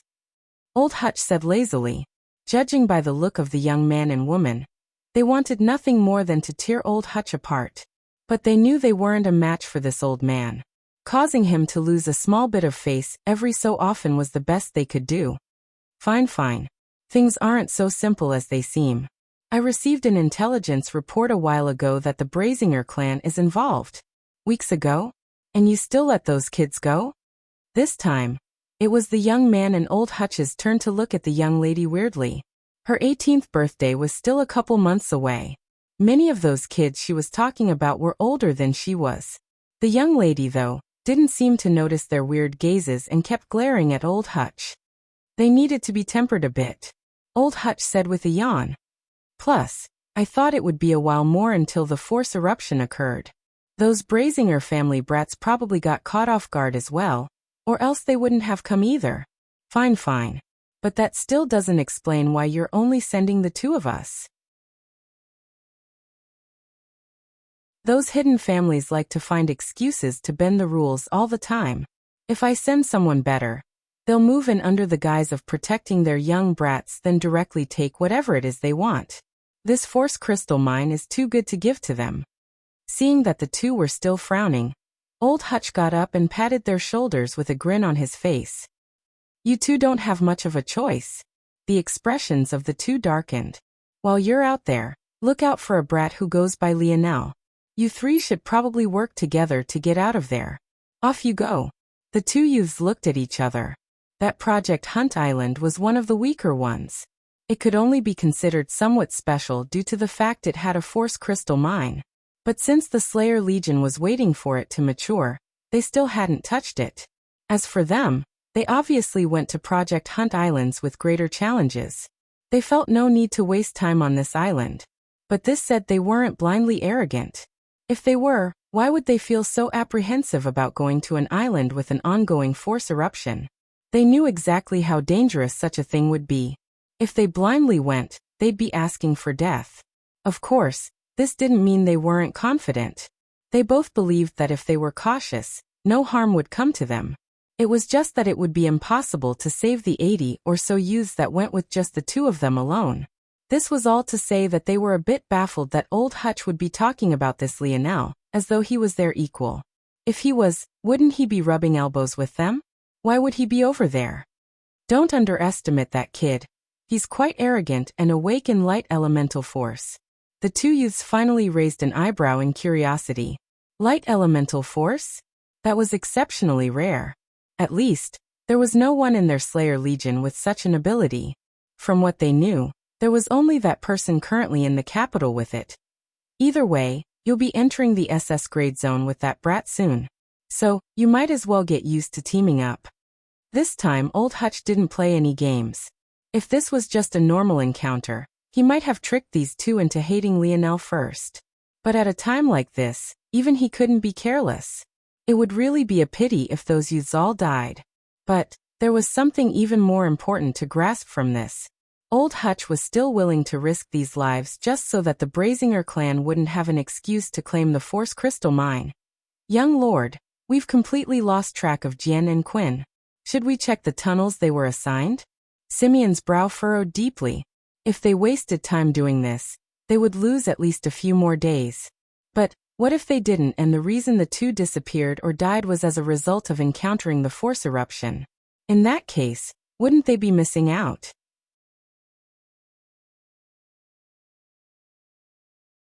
Just when Simeon was about to make a decision, another group suddenly converged on them. Of course, they were also part of the Brazinger family. "Young lord, we have good news." A man with red hair and eyes, similar to the rest of them, stepped forward with a happy expression. "You found the force crystal mine?" Simeon's eyes brightened, already forgetting about the disappearance of his two subordinates. Who cared if they died if the mine was found? "We can't be certain, but we have found something good," the man quickly explained, not willing to allow Simeon to become disappointed. "We found a passage out of the hive." As Simeon frowned. He had already felt unhappy when the answer was no. Now this fool was telling him about a passage out of the hive? There were hundreds of those. If it wasn't for this, how would they have so many tunnels to explore? No. Sorry, young lord. I'm a fool who's terrible with words. What I mean is that this passage out of the hive leads to the valleys. We stepped out and found that the force concentration was many times higher there. It's possible that there's a more direct path to the mine through the valleys. It was only after hearing this that Simeon's expression brightened once more. They had tried many ways to descend the valleys, but they all ended in failure. A few of his subordinates had even died in the attempt. If there was another path, this was perfect. The likelihood that there was a direct path to mine through the valleys was exceptionally high, especially since it was theorized that the valleys themselves were caused by the mine to begin with. Excellent. Lead the way.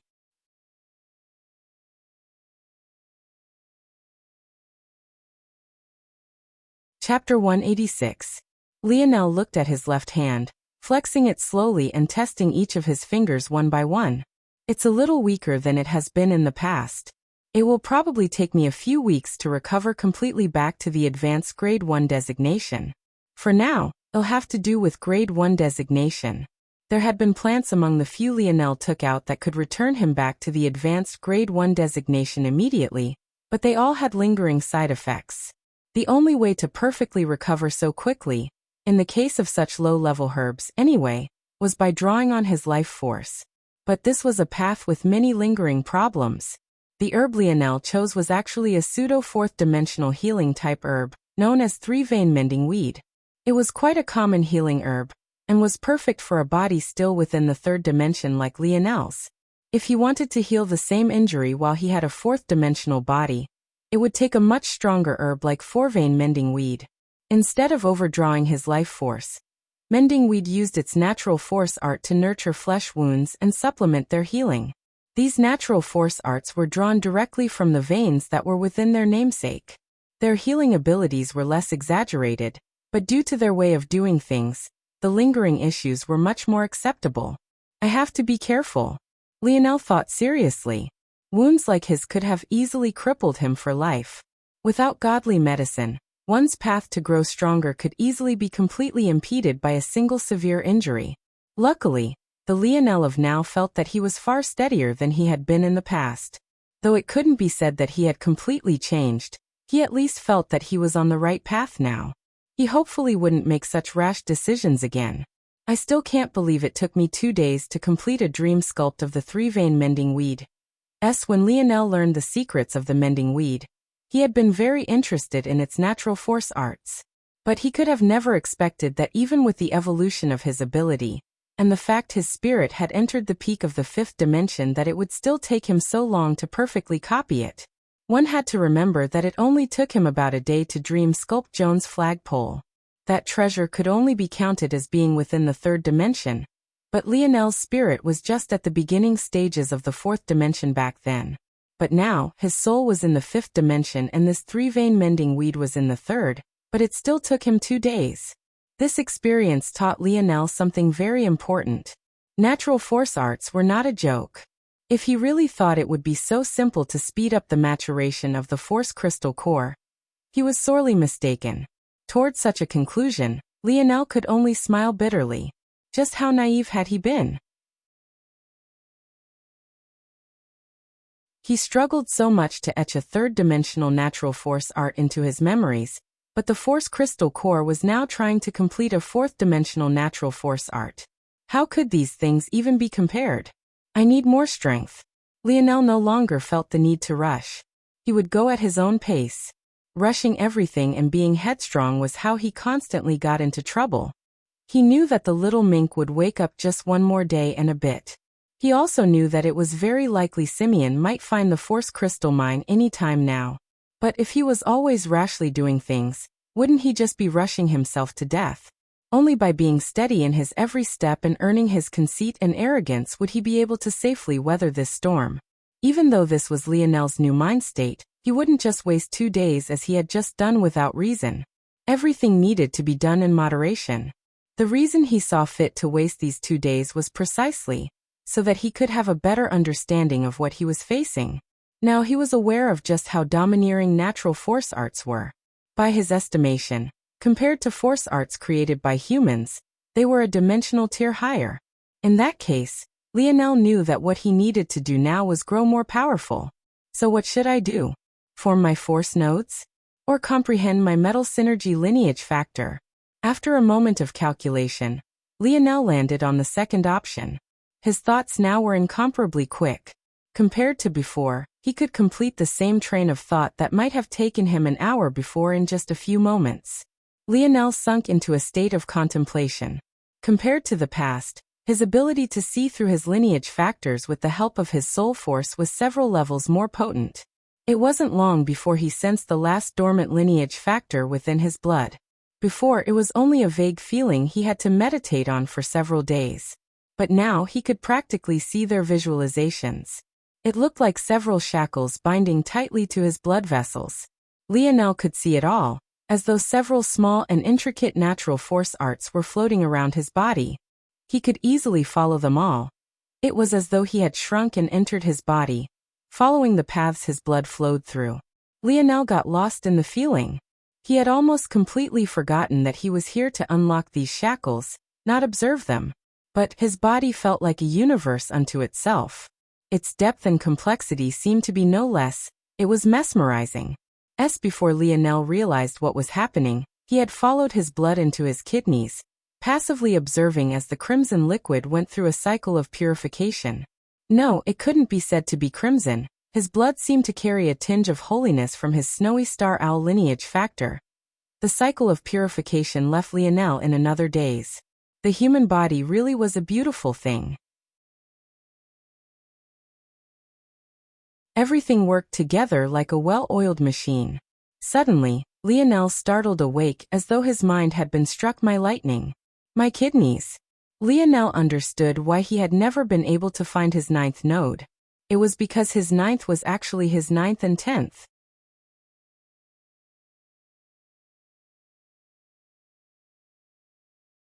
Chapter 187.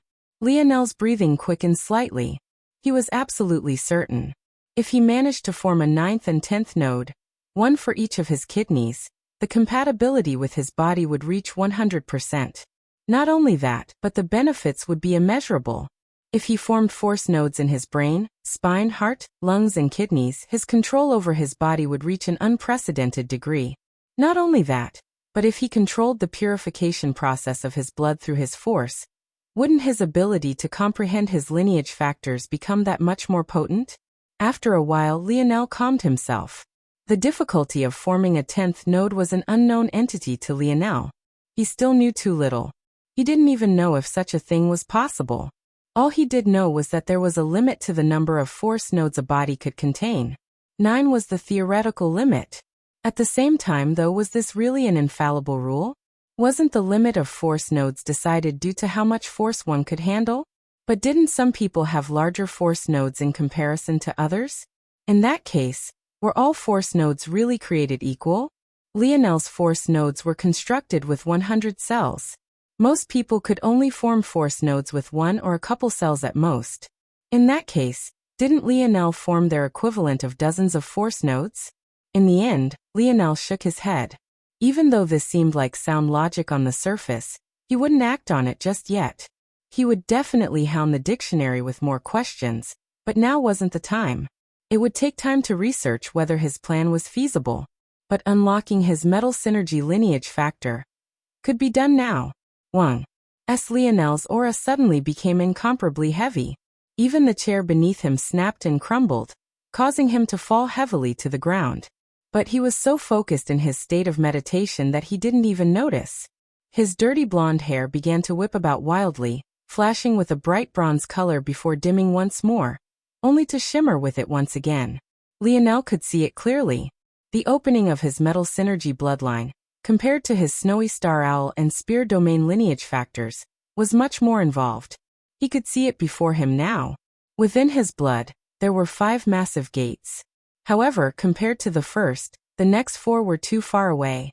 Lionel could tell that no matter how hard he tried, he would never be able to reach those gates, at least not with his current strength. Realizing this, he focused completely on the gate right before him. It was a massive bronze door, covered in shackles that wrapped around it endlessly. This singular door was built with several levels. Like a nesting doll, the smallest door was surrounded by larger and larger doors. There were 9 in total, with the largest door amongst them looming so tall that even when Lionel craned his neck vertically, he couldn't see its peak. Lionel took a step forward. He felt that with every step he took, a greater and greater pressure weighed on him. It was as though this door was doing everything in its power to force him to his knees. Lionel smiled lightly. If it was just a few days ago, his spirit would have directly been blasted out of this place. By then he would have no choice but to wait for his lineage factor to be awakened naturally. But now this pressure was still within his ability to withstand. Soon, Lionel's palms were pressed against the doors. Due to his stature compared to the massive doors, he could only touch the smallest. When he pushed, he felt that he could easily open the first, even with its chains on. But he found that the second nested door hardly budged. It was only after he put in some effort that even the third nested door showed signs of movement. So the harder I push, the more likely it is for the larger doors to budge, huh? Lionel had no idea that in the outside world, the colors he was radiating were wildly changing. When he barely opened the first door, his hair radiated a dull bronze color that almost looked like dirty copper. When he pushed hard enough for a reaction to occur in the second door, this muddied bronze became clearer. By the time he elicited a response in the third door, his hair shone like polished brass. It almost felt as though the fine filaments of his hair were no different than refined metal. Interesting, Lionel thought, looking up toward the highest 9th door. Well, since I'm here, I might as well try my best, right? At that moment, a mighty aura radiated out from Lionel's body. Even the segmented cube began to vibrate wildly. Compared to the past, this aura of his seemed several times more indomitable. It seemed that tempering his character had had other effects as well. A mighty roar left Lionel's lips as he pushed. What Lionel didn't know was that while he was straining with his utmost, in a world countless light years across the universe, violent changes were taking place as well. This was the family home of the Morales family. In fact, it was more accurate to call it a family planet as the entire stretch of space was owned by them and them alone. At that moment, changes were occurring in their ceremonial room. South, this sacred place was incomparably vast. In fact, if one had the mind to pay attention, though this place was located within the main estate of the mortal family, it was somehow larger than even the planet they called home. In the distance, sticks of incense stood taller than even mountains, wafting out a refreshing scent that filled the land with a thin veil of fog. At the base of where these mountainous stick of incense stood, there was an altar that carried several sacred tablets. Those who knew the teachings of the Morales family were aware that each of these tablets carried the names of a generation of Morales family descendants. And at that time, the tablet of the current generation, known as the Nova generation by the family elders, suddenly radiated out a blinding light. At that moment, the several family higher-ups who treated this place as a cultivation holy land suddenly snapped awake. What was going on? A lineage factor awakening? But every one of the Nova generation had already awoken.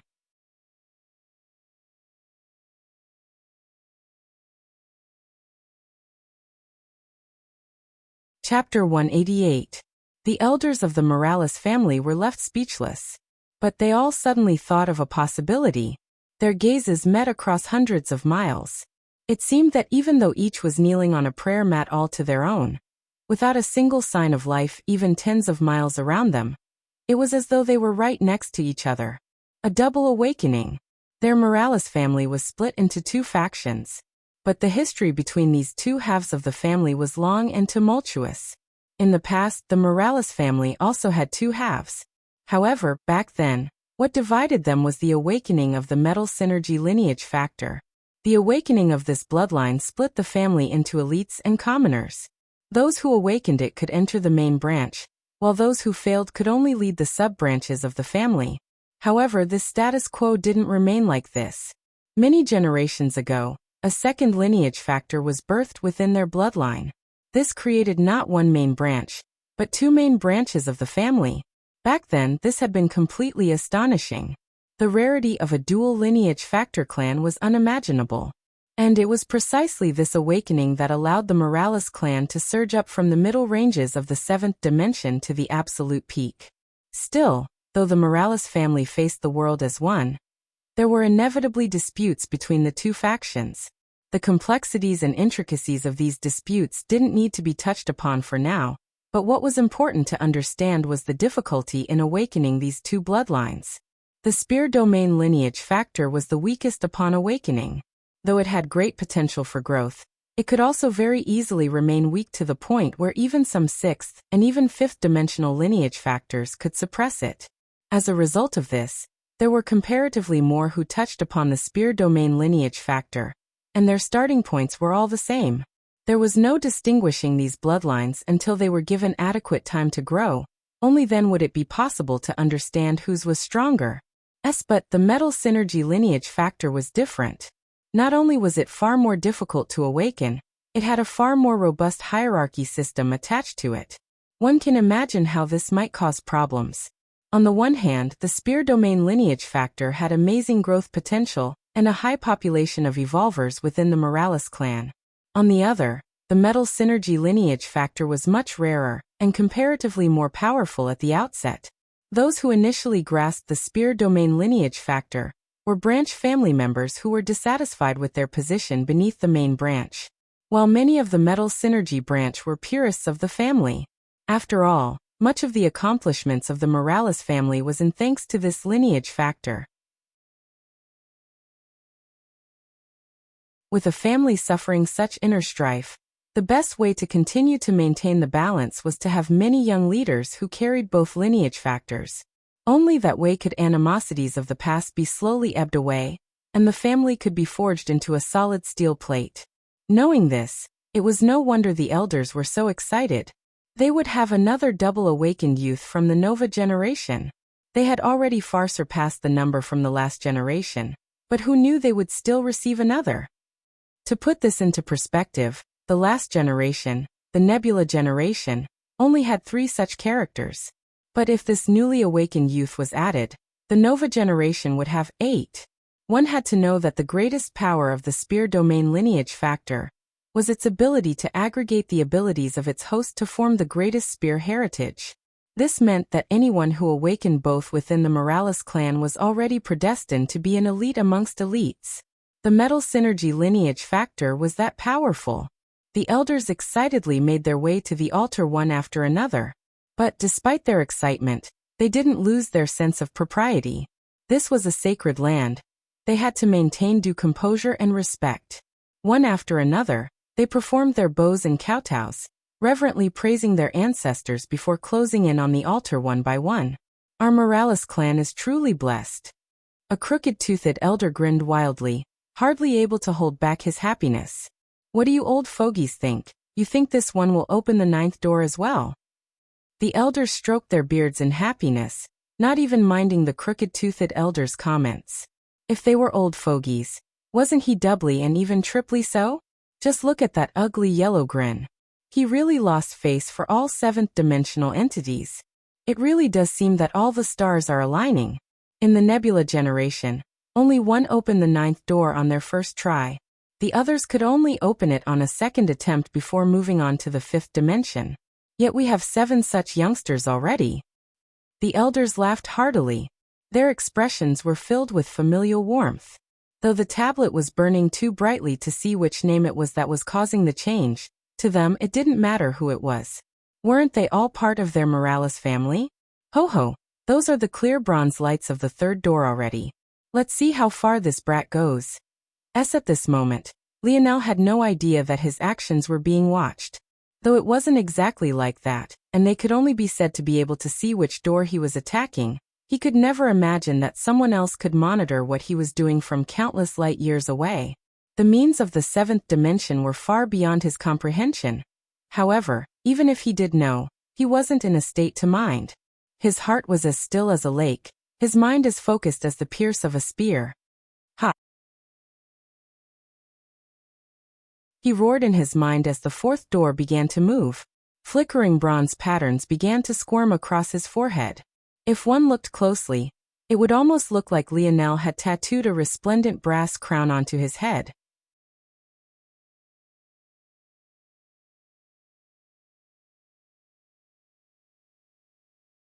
Chapter 189. The Fourth Door. The elders smiled brilliantly. This speed and momentum was excellent. There was a reason the longer one remained awake, the greater potential their lineage factor would have. However, this wasn't a universal truth. At least for more complex bloodlines like this one, there were qualitative changes to look for. Who cared if Lionel spent several days in this state, if he only opened up to the second door? Likewise, who cared if he only needed several minutes if he could open the ninth? It could be said that the higher the grade of the lineage factor, the more unique quirks it would have and the less likely it would be to conform to the norm. The metal synergy lineage factor was exactly like this. The lights radiating from the Nova Generation stone tablet began to wiggle with complex runes. Soon, these runes formed a crown not much unlike the crown etched onto Lionel's forehead. It radiated a gorgeous and pure bronze color, the kind that could only be gained after polishing a metal again and again and again. Wang! Lionel's body quaked as even the floor of the lab setting cracked beneath his might. Phase 1 was simply too fragile. Just the aura of his lineage factor alone was enough to cause it to tremble. Luckily, its self-healing properties kicked in. With such a large store of force around it thanks to the force crystal mine, how could it not repair itself quickly? Bronze runes began to spread down Lionel's back. They were boxy and straightforward in nature, being carved of straight lines and sharp corners.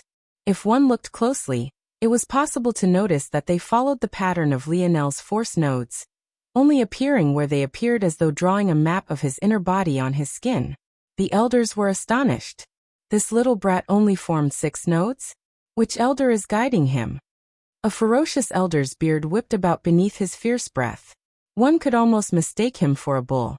Who allowed such a talent to ruin himself like this? Many of the other elders frowned as well. They didn't reprimand the bullish elder for reacting like this at all despite this being a sacred land. Which of them didn't know that it was best to awaken one's metal synergy lineage factor after perfecting one's fourth-dimensional foundation?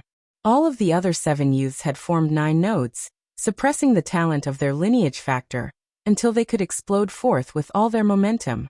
Doing so with less would put much more pressure on oneself. Now, all of them could clearly see the patterns stretching down from the crown. With their insight, how could they not tell that Lionel only had 6 nodes? At least the foundation of those 6 nodes is at the peak. With the size of those patterns, this brat definitely used at least 80 cells to form his nodes. The other elders nodded, but this only made them feel that it was even more of a pity. If they found the elder that was leading this brat, they'd definitely beat the former until he cried blood. Who would take responsibility for ruining such a genius? The 6th. The crooked-toothed elder called out. The sharp patterns bloomed across Lionel's body. This time, it no longer remained on his back and instead spread out across his limbs and chest, covering his body in a resplendent bronze that was almost difficult to look directly at. Even sitting, he looked like a Roman god carved of the most exquisite brass. The energy he wafted alone seemed to make the air around him countless times heavier. Lionel breathed heavily, his breath coming out so hot that it left billowing white steam in the air. It was just the 6th door, but it was already so difficult. It also had to be said that he had only opened it a sliver, who knew how much strength it would take to open it all the way. Every time a pattern was drawn onto his body, it felt as though he was lifting a heavier and heavier weight. With each passing moment, his muscles would snap under the tension. If it wasn't for the resplendent light shrouding his body, it would be possible to see ghastly bruises spreading beneath his skin. Lionel's hands were still pressed against the first door, but his strength had influenced the sixth. The seventh and beyond were still looming over him as though taunting him without restraint. A deep-rooted resolution caused Lionel's heart to quake. He roared with all his might, taking a step forward. Bang! The seventh door shuddered, its shackles rattling wildly. The sound of its chains banging about resounded in Lionel's mind, making him feel as though a piercing headache would tear his soul apart. Wang, wang, wang. Lionel's body finally couldn't bear the pressure. His skin splintered and cracked, raining down a torrent of blood that seemed to fuse with the bronze light around his body. The eerie crimson gave him a devilish air, especially as his hair whipped about wildly. At that point, even the abode setting wasn't left unscathed.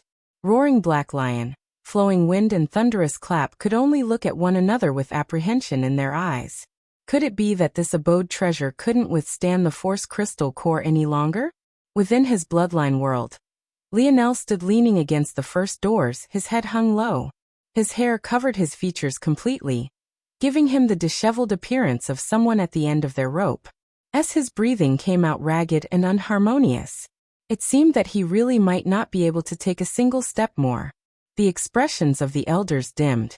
They all felt that it was a pity in their hearts as they watched the patterned lights surrounding the tablet wavering. Had this brat of the Nova generation been just a bit more patient, it wouldn't have been a problem to open all 9 doors on the first try. Their lineage factor was special.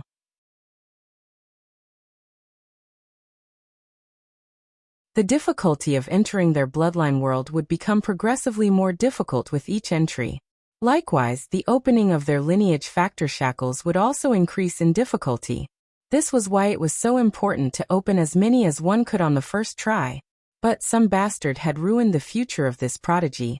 How could they not lament it in their hearts?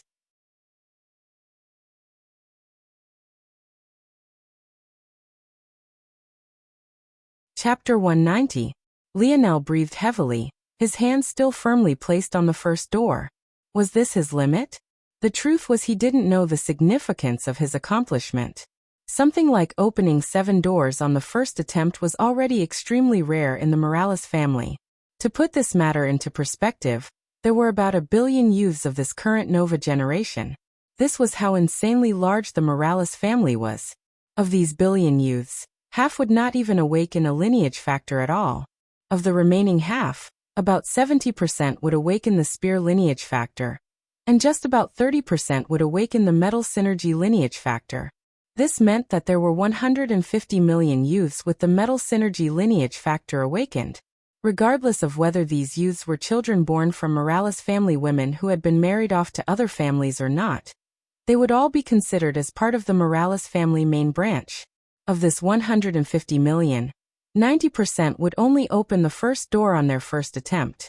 Such people would only be able to open a maximum of the second or third door, before they were forced to move on to the 5th dimensional barrier. This left 15 million. Of this amount, another 90% would only be able to open the second door on their first attempt. For these people, no matter what they tried, it would be impossible to touch the 4th door, as the 4th represented a qualitative leap.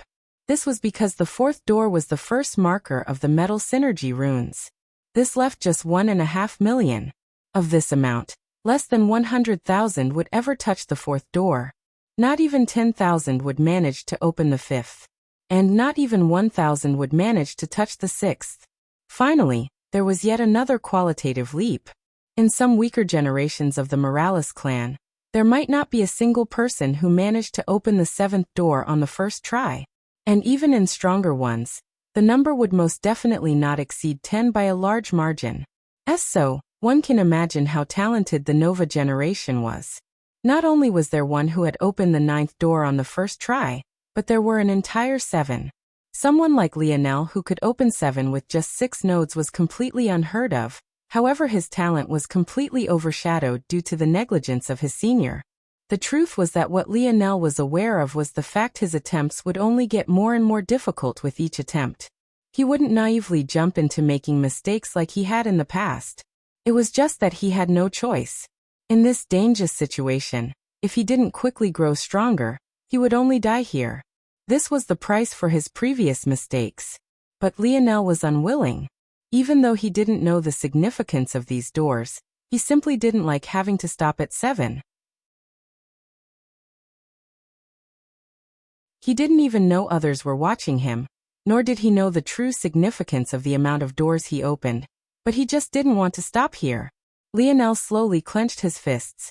His nails scraped along the surface of the first doors. With how sturdy it was, he could only leave a bloody trail.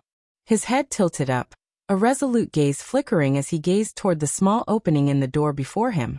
Then, as though he had been grasped by a tinge of madness, he roared. The elders sighed as a collective, many of them turning away. At this point, they didn't even want to know the name of this youth. They could all only feel that it was a pity.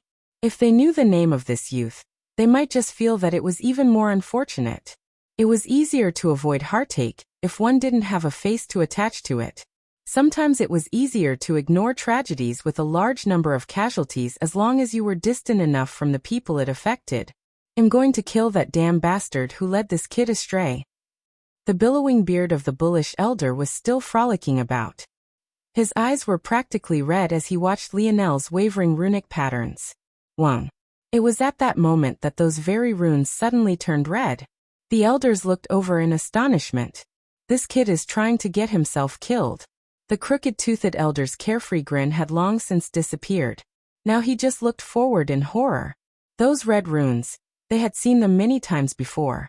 Youths who weren't satisfied with their results would sometimes have willpower that surpassed their means.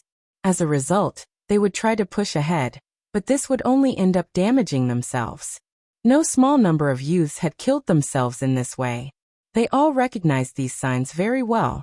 Bloodline deviation. Even if Lionel failed to open all 9 doors on the first try, it was still fine. He might have a chance at a comeback in the future if he worked diligently. After all, this was just the start of his path. But if he died now, it was all for naught. The elders became flustered. Damn it. Which planet is this kid from?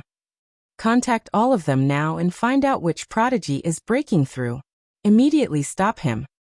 The bullish elder roared out orders to seemingly empty air, but the whole of the planet heard him. His rage caused a mad and immediate scramble that turned the entire 7th dimension into a frenzy. But no matter how they looked, they could have never imagined that Lionel was countless light years away on a small planet called Earth. Within his bloodline world, Lionel's eyes had turned completely red. He seemed to have lost himself in a trance. All he had eyes for was the expanse of darkness beyond the crack in the doors. His main body in the lab setting had become a rain of blood. The flickering crimson seemed to finally fuse perfectly into the beautiful, resplendent bronze. Instead of tainting it, it felt as though the light had gotten even brighter, creating a new red bronze color that shimmered like both gold and ruby.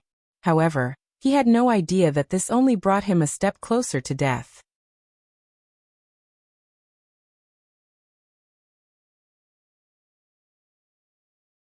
Chapter 191. Lionel could feel his blood seething. It was an exhilarating feeling that made him feel as though he was treading on clouds. He could never think that such ecstasy would cause panic countless galaxies away. How wonderful would it be if I could feel this way for all of eternity? It was a simple thought, innocent even. But it was this very thought that led to the deaths of so many Morales family youths in the past. This feeling, it was like a drug. It was the kind of euphoria one could hardly find in life. Yet it was also the very kind of euphoria that could rend the soul and send one to an early death. The elders of the family could only watch on helplessly as the red lights grew fiercer and fiercer. Even when they saw the signs of the 8th door opening, they no longer felt the same happiness. All they saw was the tragedy of another fallen genius. It could be said that though these elders were aloof and hardly made their presences known, they were filled with familial affection. Even that ungrateful bastard who stole their 2 family heirlooms was still spoken of fondly by the majority of them. After all, He was that singular genius of the Nebula generation they spoke about who managed to open the 9th door on his first attempt. Even though they had 7 more geniuses of this caliber, how could they not feel heartache? They only blamed themselves for not finding this prodigy earlier. Within the lab setting, the changes happening to Lionel shouldn't have been obvious. If it wasn't for the fact his own blood was pooling around his body as though seeking to form its own pool of liquid, it would be hard to tell that anything was happening at all. But at this moment, the instant Lionel touched upon the 8th door, the very same runes that had been etching them onto his skin made their way onto his bones. If his body was sliced open and his skeleton was revealed, it would be possible to see runes of red bronze being carved into them. The sound was especially grating on the ears. It sounded as though a fork was being raked across a steel pot, grinding into it again and again. However, Lionel felt none of this pain. In fact, the longer it went on, the better he felt. It was almost like a release, a spike of dopamine he couldn't get enough of. Many would see pain as an annoyance. But in many ways, pain was the reason one could stay alive. The absence of pain could very easily lead to death. It was a necessary part of life. But Lionel didn't even notice this. Even as his body was falling apart, there was a bloody smile hanging on his face. It would have been quite a sweet smile, the very smile he practiced to show to Aina. Yet now, it just seemed sad. Within the bloodline world, Lionel's figure looked no different. He had practically become a man of blood, dripping from head to toe as his fists pushed flush against the first door. His eyes continued to gaze through the crack, as though the expanse of darkness held his most fervent desire. It was no longer a matter of willpower. Could this even be considered willpower? He loved this feeling. Could doing something that felt so good even require willpower? The crimson light within the Morales family's sacred land had grown overwhelming. It pierced into the skies, growing to a height that almost matched the mountainous stick of incense. The pillar was intertwined with runes of bronze, radiating a beautiful and majestic color. But to the elders it looked no different from the send-off of a genius. A prodigy, dead just like this, even without letting the world see his brightness. More and more elders shook their heads to leave. They weren't willing to dampen their moods any longer. Someone else would investigate this matter thoroughly, and find all those responsible. This was definitely a capital crime. Whoever was responsible deserved to be executed. Lionel's ragged breath sounded out. By now, he sounded more like a beast in heat rather than a man near the end of his life. He felt like he was so close. If pushing open the 8th door felt so good, how good would the 9th door feel? Wouldn't the pleasure drown him? However, at that moment Lionel suddenly frowned. Why did he feel a nagging itch in his heart? What was this annoying feeling? I have to go to Aina. Yes, he already knew this. Wasn't that why he had to get out of this place? He would have a greater chance at saving Aina if he opened the 9th door. With how powerful this lineage factor was, wouldn't he be able to sweep through terrain with ease? Yes. That was right. All he needed to do was open the 9th door. Respect and persistence in all things. Yes, he already understood this. Why was this running through his mind now? Wasn't he persisting right now? He was trying very hard. It was just that his reward for his persistence felt too good. Was that his fault? Do you really understand what these 2 words mean? His father's smiling visage appeared in his mind. That old man was being annoying as usual, wearing that smug smile as he pushed his glasses up with a finger. Of course he already understood what those 2 words meant. Do you really? Lionel faltered. Nothing easily gained is worth attaining. Lionel trembled. He thought he had understood this fact as well. Wasn't that why he had been so stubborn previously? It was even to the point he ignored his own talent, and tried to comprehend his lineage factors on his own. Wasn't that what his father had meant by persistence? But why did he feel like that understanding was so shallow? It was shallow to the point even he had abandoned those thoughts, realizing that it was his own haughtiness that brought him to this point. The voice in his mind didn't speak again. But Lionel found that the doors he was pushing up against suddenly forced him to slide back. It was as though they were trying to remind him to push back, as though they wanted to remind him just how important opening the 9th door had been to him just a moment ago. Nothing easily gained is worth attaining. Lionel's dull eyes suddenly gained a sharpness. At that moment, a pain the likes of which he had never felt in his life suddenly assaulted him. He raised his head and roared in pain, his cry shaking even the force crystal mine.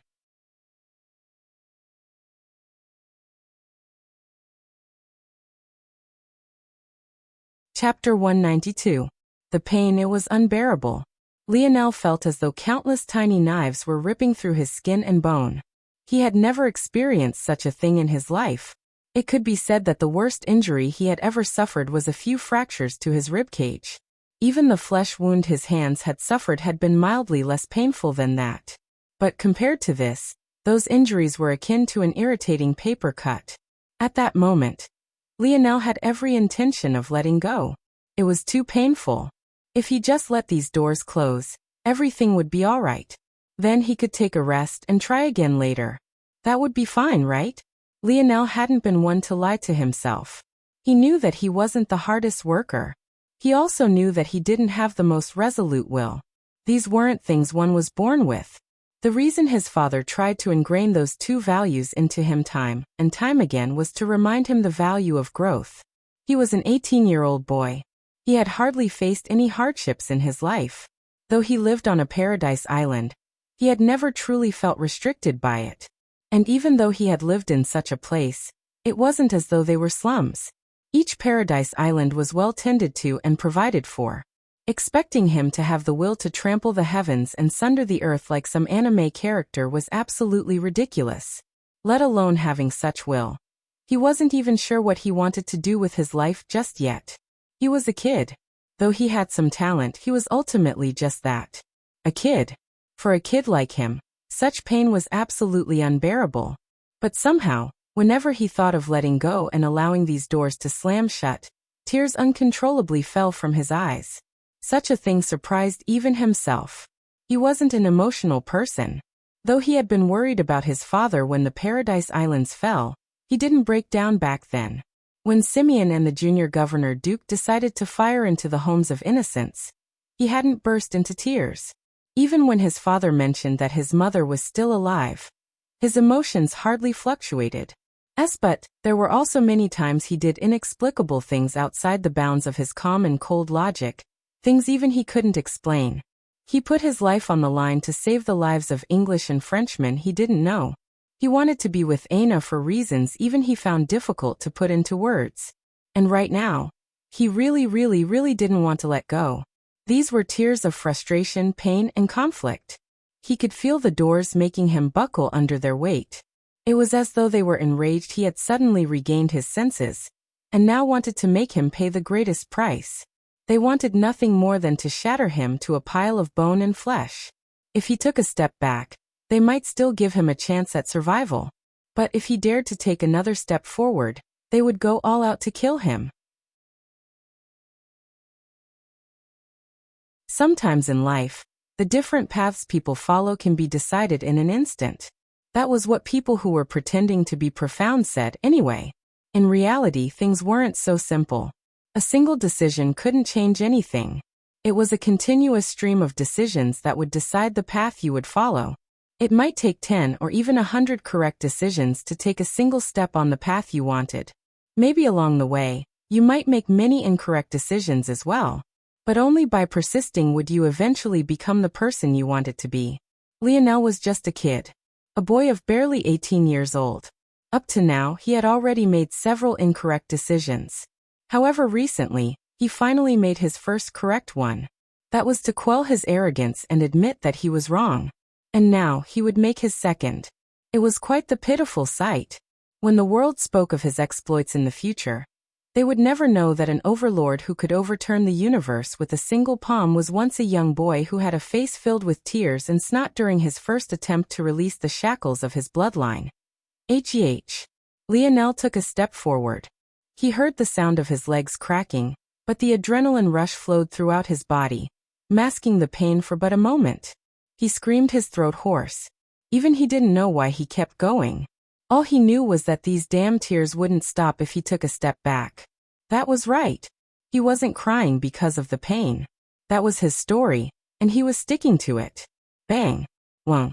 Wong. Wang. Within the sacred land of the Morales family, the elders suddenly snapped their heads back in the direction of the red pillar of light, only to find that the red color was receding to be replaced by a resplendent purple light. It was the kind of beautiful violet that would enchant any woman, yet carried an air of nobility that made one want to prostrate themselves. Even these elders of who knows how many years felt the urge to bow down. Purple light? What's going on? The elders were stunned. They didn't know what this purple light meant.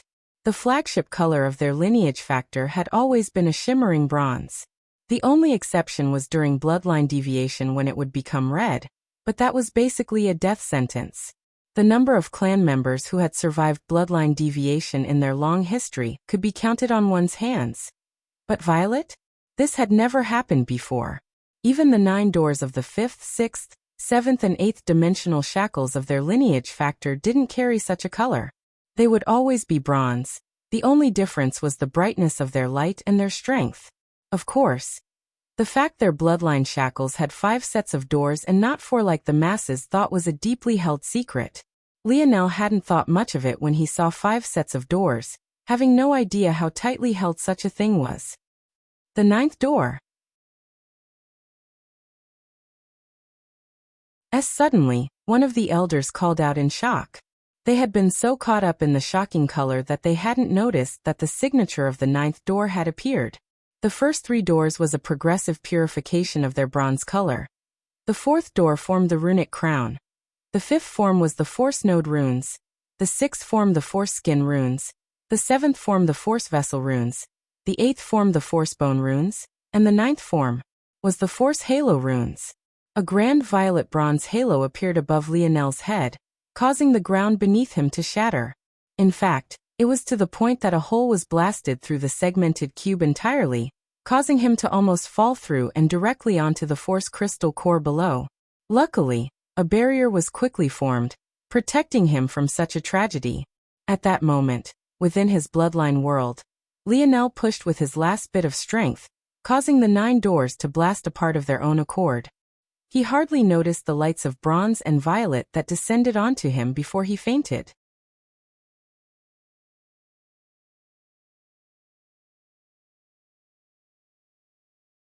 Chapter 193.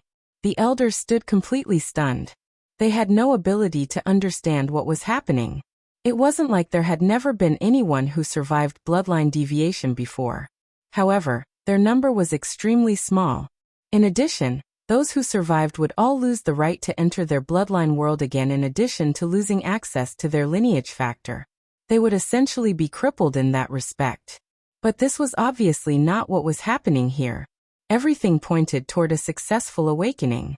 If it wasn't for the fact there was a royal violet color infused with the usual bronze, these elders would think that Lionel had somehow reversed everything at the final moment. Just what was happening? Those elders who had turned to leave charged back, each of them jostling for position. If before they wanted to know nothing about this youth, they now wanted to know everything. How could they miss out on learning this youth's name? The lights slowly faded and the hidden tablet began to gradually come into view. The tablet seemed to swallow all the violet bronze lights in the air, converging on a single name at the very bottom of the stone tablet. The bottom? This brat is so young? The rankings on the Nova Generation tablet, or any ancestral tablet for that matter, wasn't based on standing or rank or anything of the sort. It was purely based on the time you were born. The eldest of the generation would be ranked first while the youngest would be ranked last. It was only after a certain coming-of-age event that the order would be reshuffled. By then, age would no longer be the deciding factor of rank. But one could imagine how large a tablet that could hold 1 billion names would be. Yet, ironically, ranking last was just as conspicuous as ranking first, especially since Lionel's name stood out so much. Upon awakening the spear domain lineage factor, a name would gain a sharp edge to it that radiated a kingly might. In the universe, there were many weapons factions, but the struggle between the spear and the sword had always been the most violent. Both of them were seen as the king of weapons by their respective wielders, so there would always be clashes between the two. Upon awakening the metal synergy lineage factor, a name would gain a heavy aura and also a bronze sheen to it, standing out from the other stone-carved names. Obviously, upon awakening both, one would gain a fusion of the two. It was already outstanding enough that Lionel's name had both characteristics. After all, there were only 7 others like this. However, even compared to them, his stood out just that level more because in addition to a bronze sheen, his name was also surrounded by a violet aura. Lionel Morales. The crooked-toothed elder muttered. Have any of you heard of this brat? The elders looked at one another for confirmation, but all they found were numerous shaking heads. There were a billion youths. How could they know all of them? In truth, with their strength, memorizing the names and faces of a billion people wasn't an issue. The issue was whether or not they found such a thing to be worthy of their time. He's this generation's little brother though. If I remember correctly, the last time a name appeared on the Nova Generation tablet was 18 years ago. The elders sucked in a cold breath. Awakening both lineage factors before 20? Let's look at the Nebula Generation tablet. Hearing this suggestion, the elders all nodded. The timelines in the universe were never linear.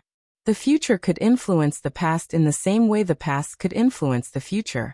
If their son awakened in this fashion, it was possible for the father to gain some benefits as well.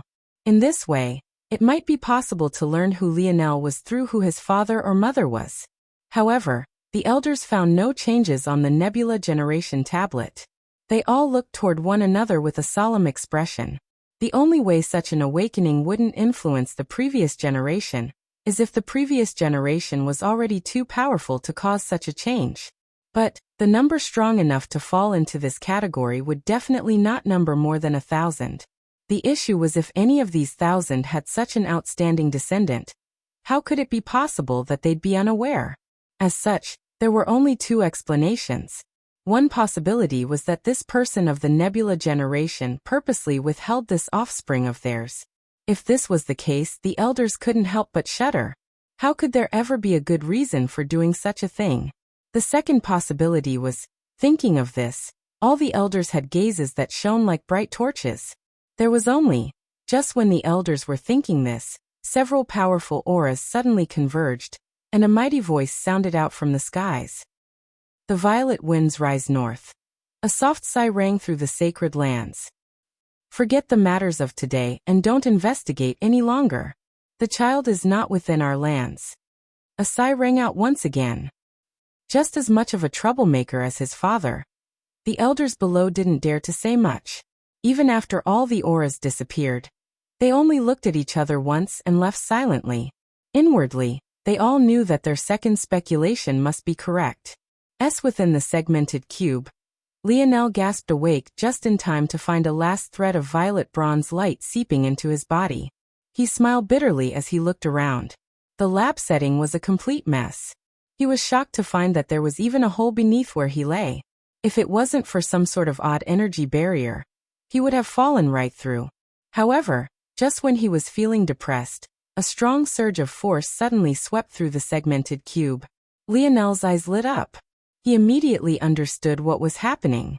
The segmented cube had absorbed enough force to enter phase 2. You're tuning in to the Li Mei's Sword of Destiny YouTube channel. We're so grateful for your support and don't forget to subscribe to join us on this incredible journey through captivating stories. Your generosity through donations truly makes a world of difference, as it's the primary source of revenue that allows me to expand and enhance this channel for you. Thank you from the bottom of my heart for being a part of this adventure.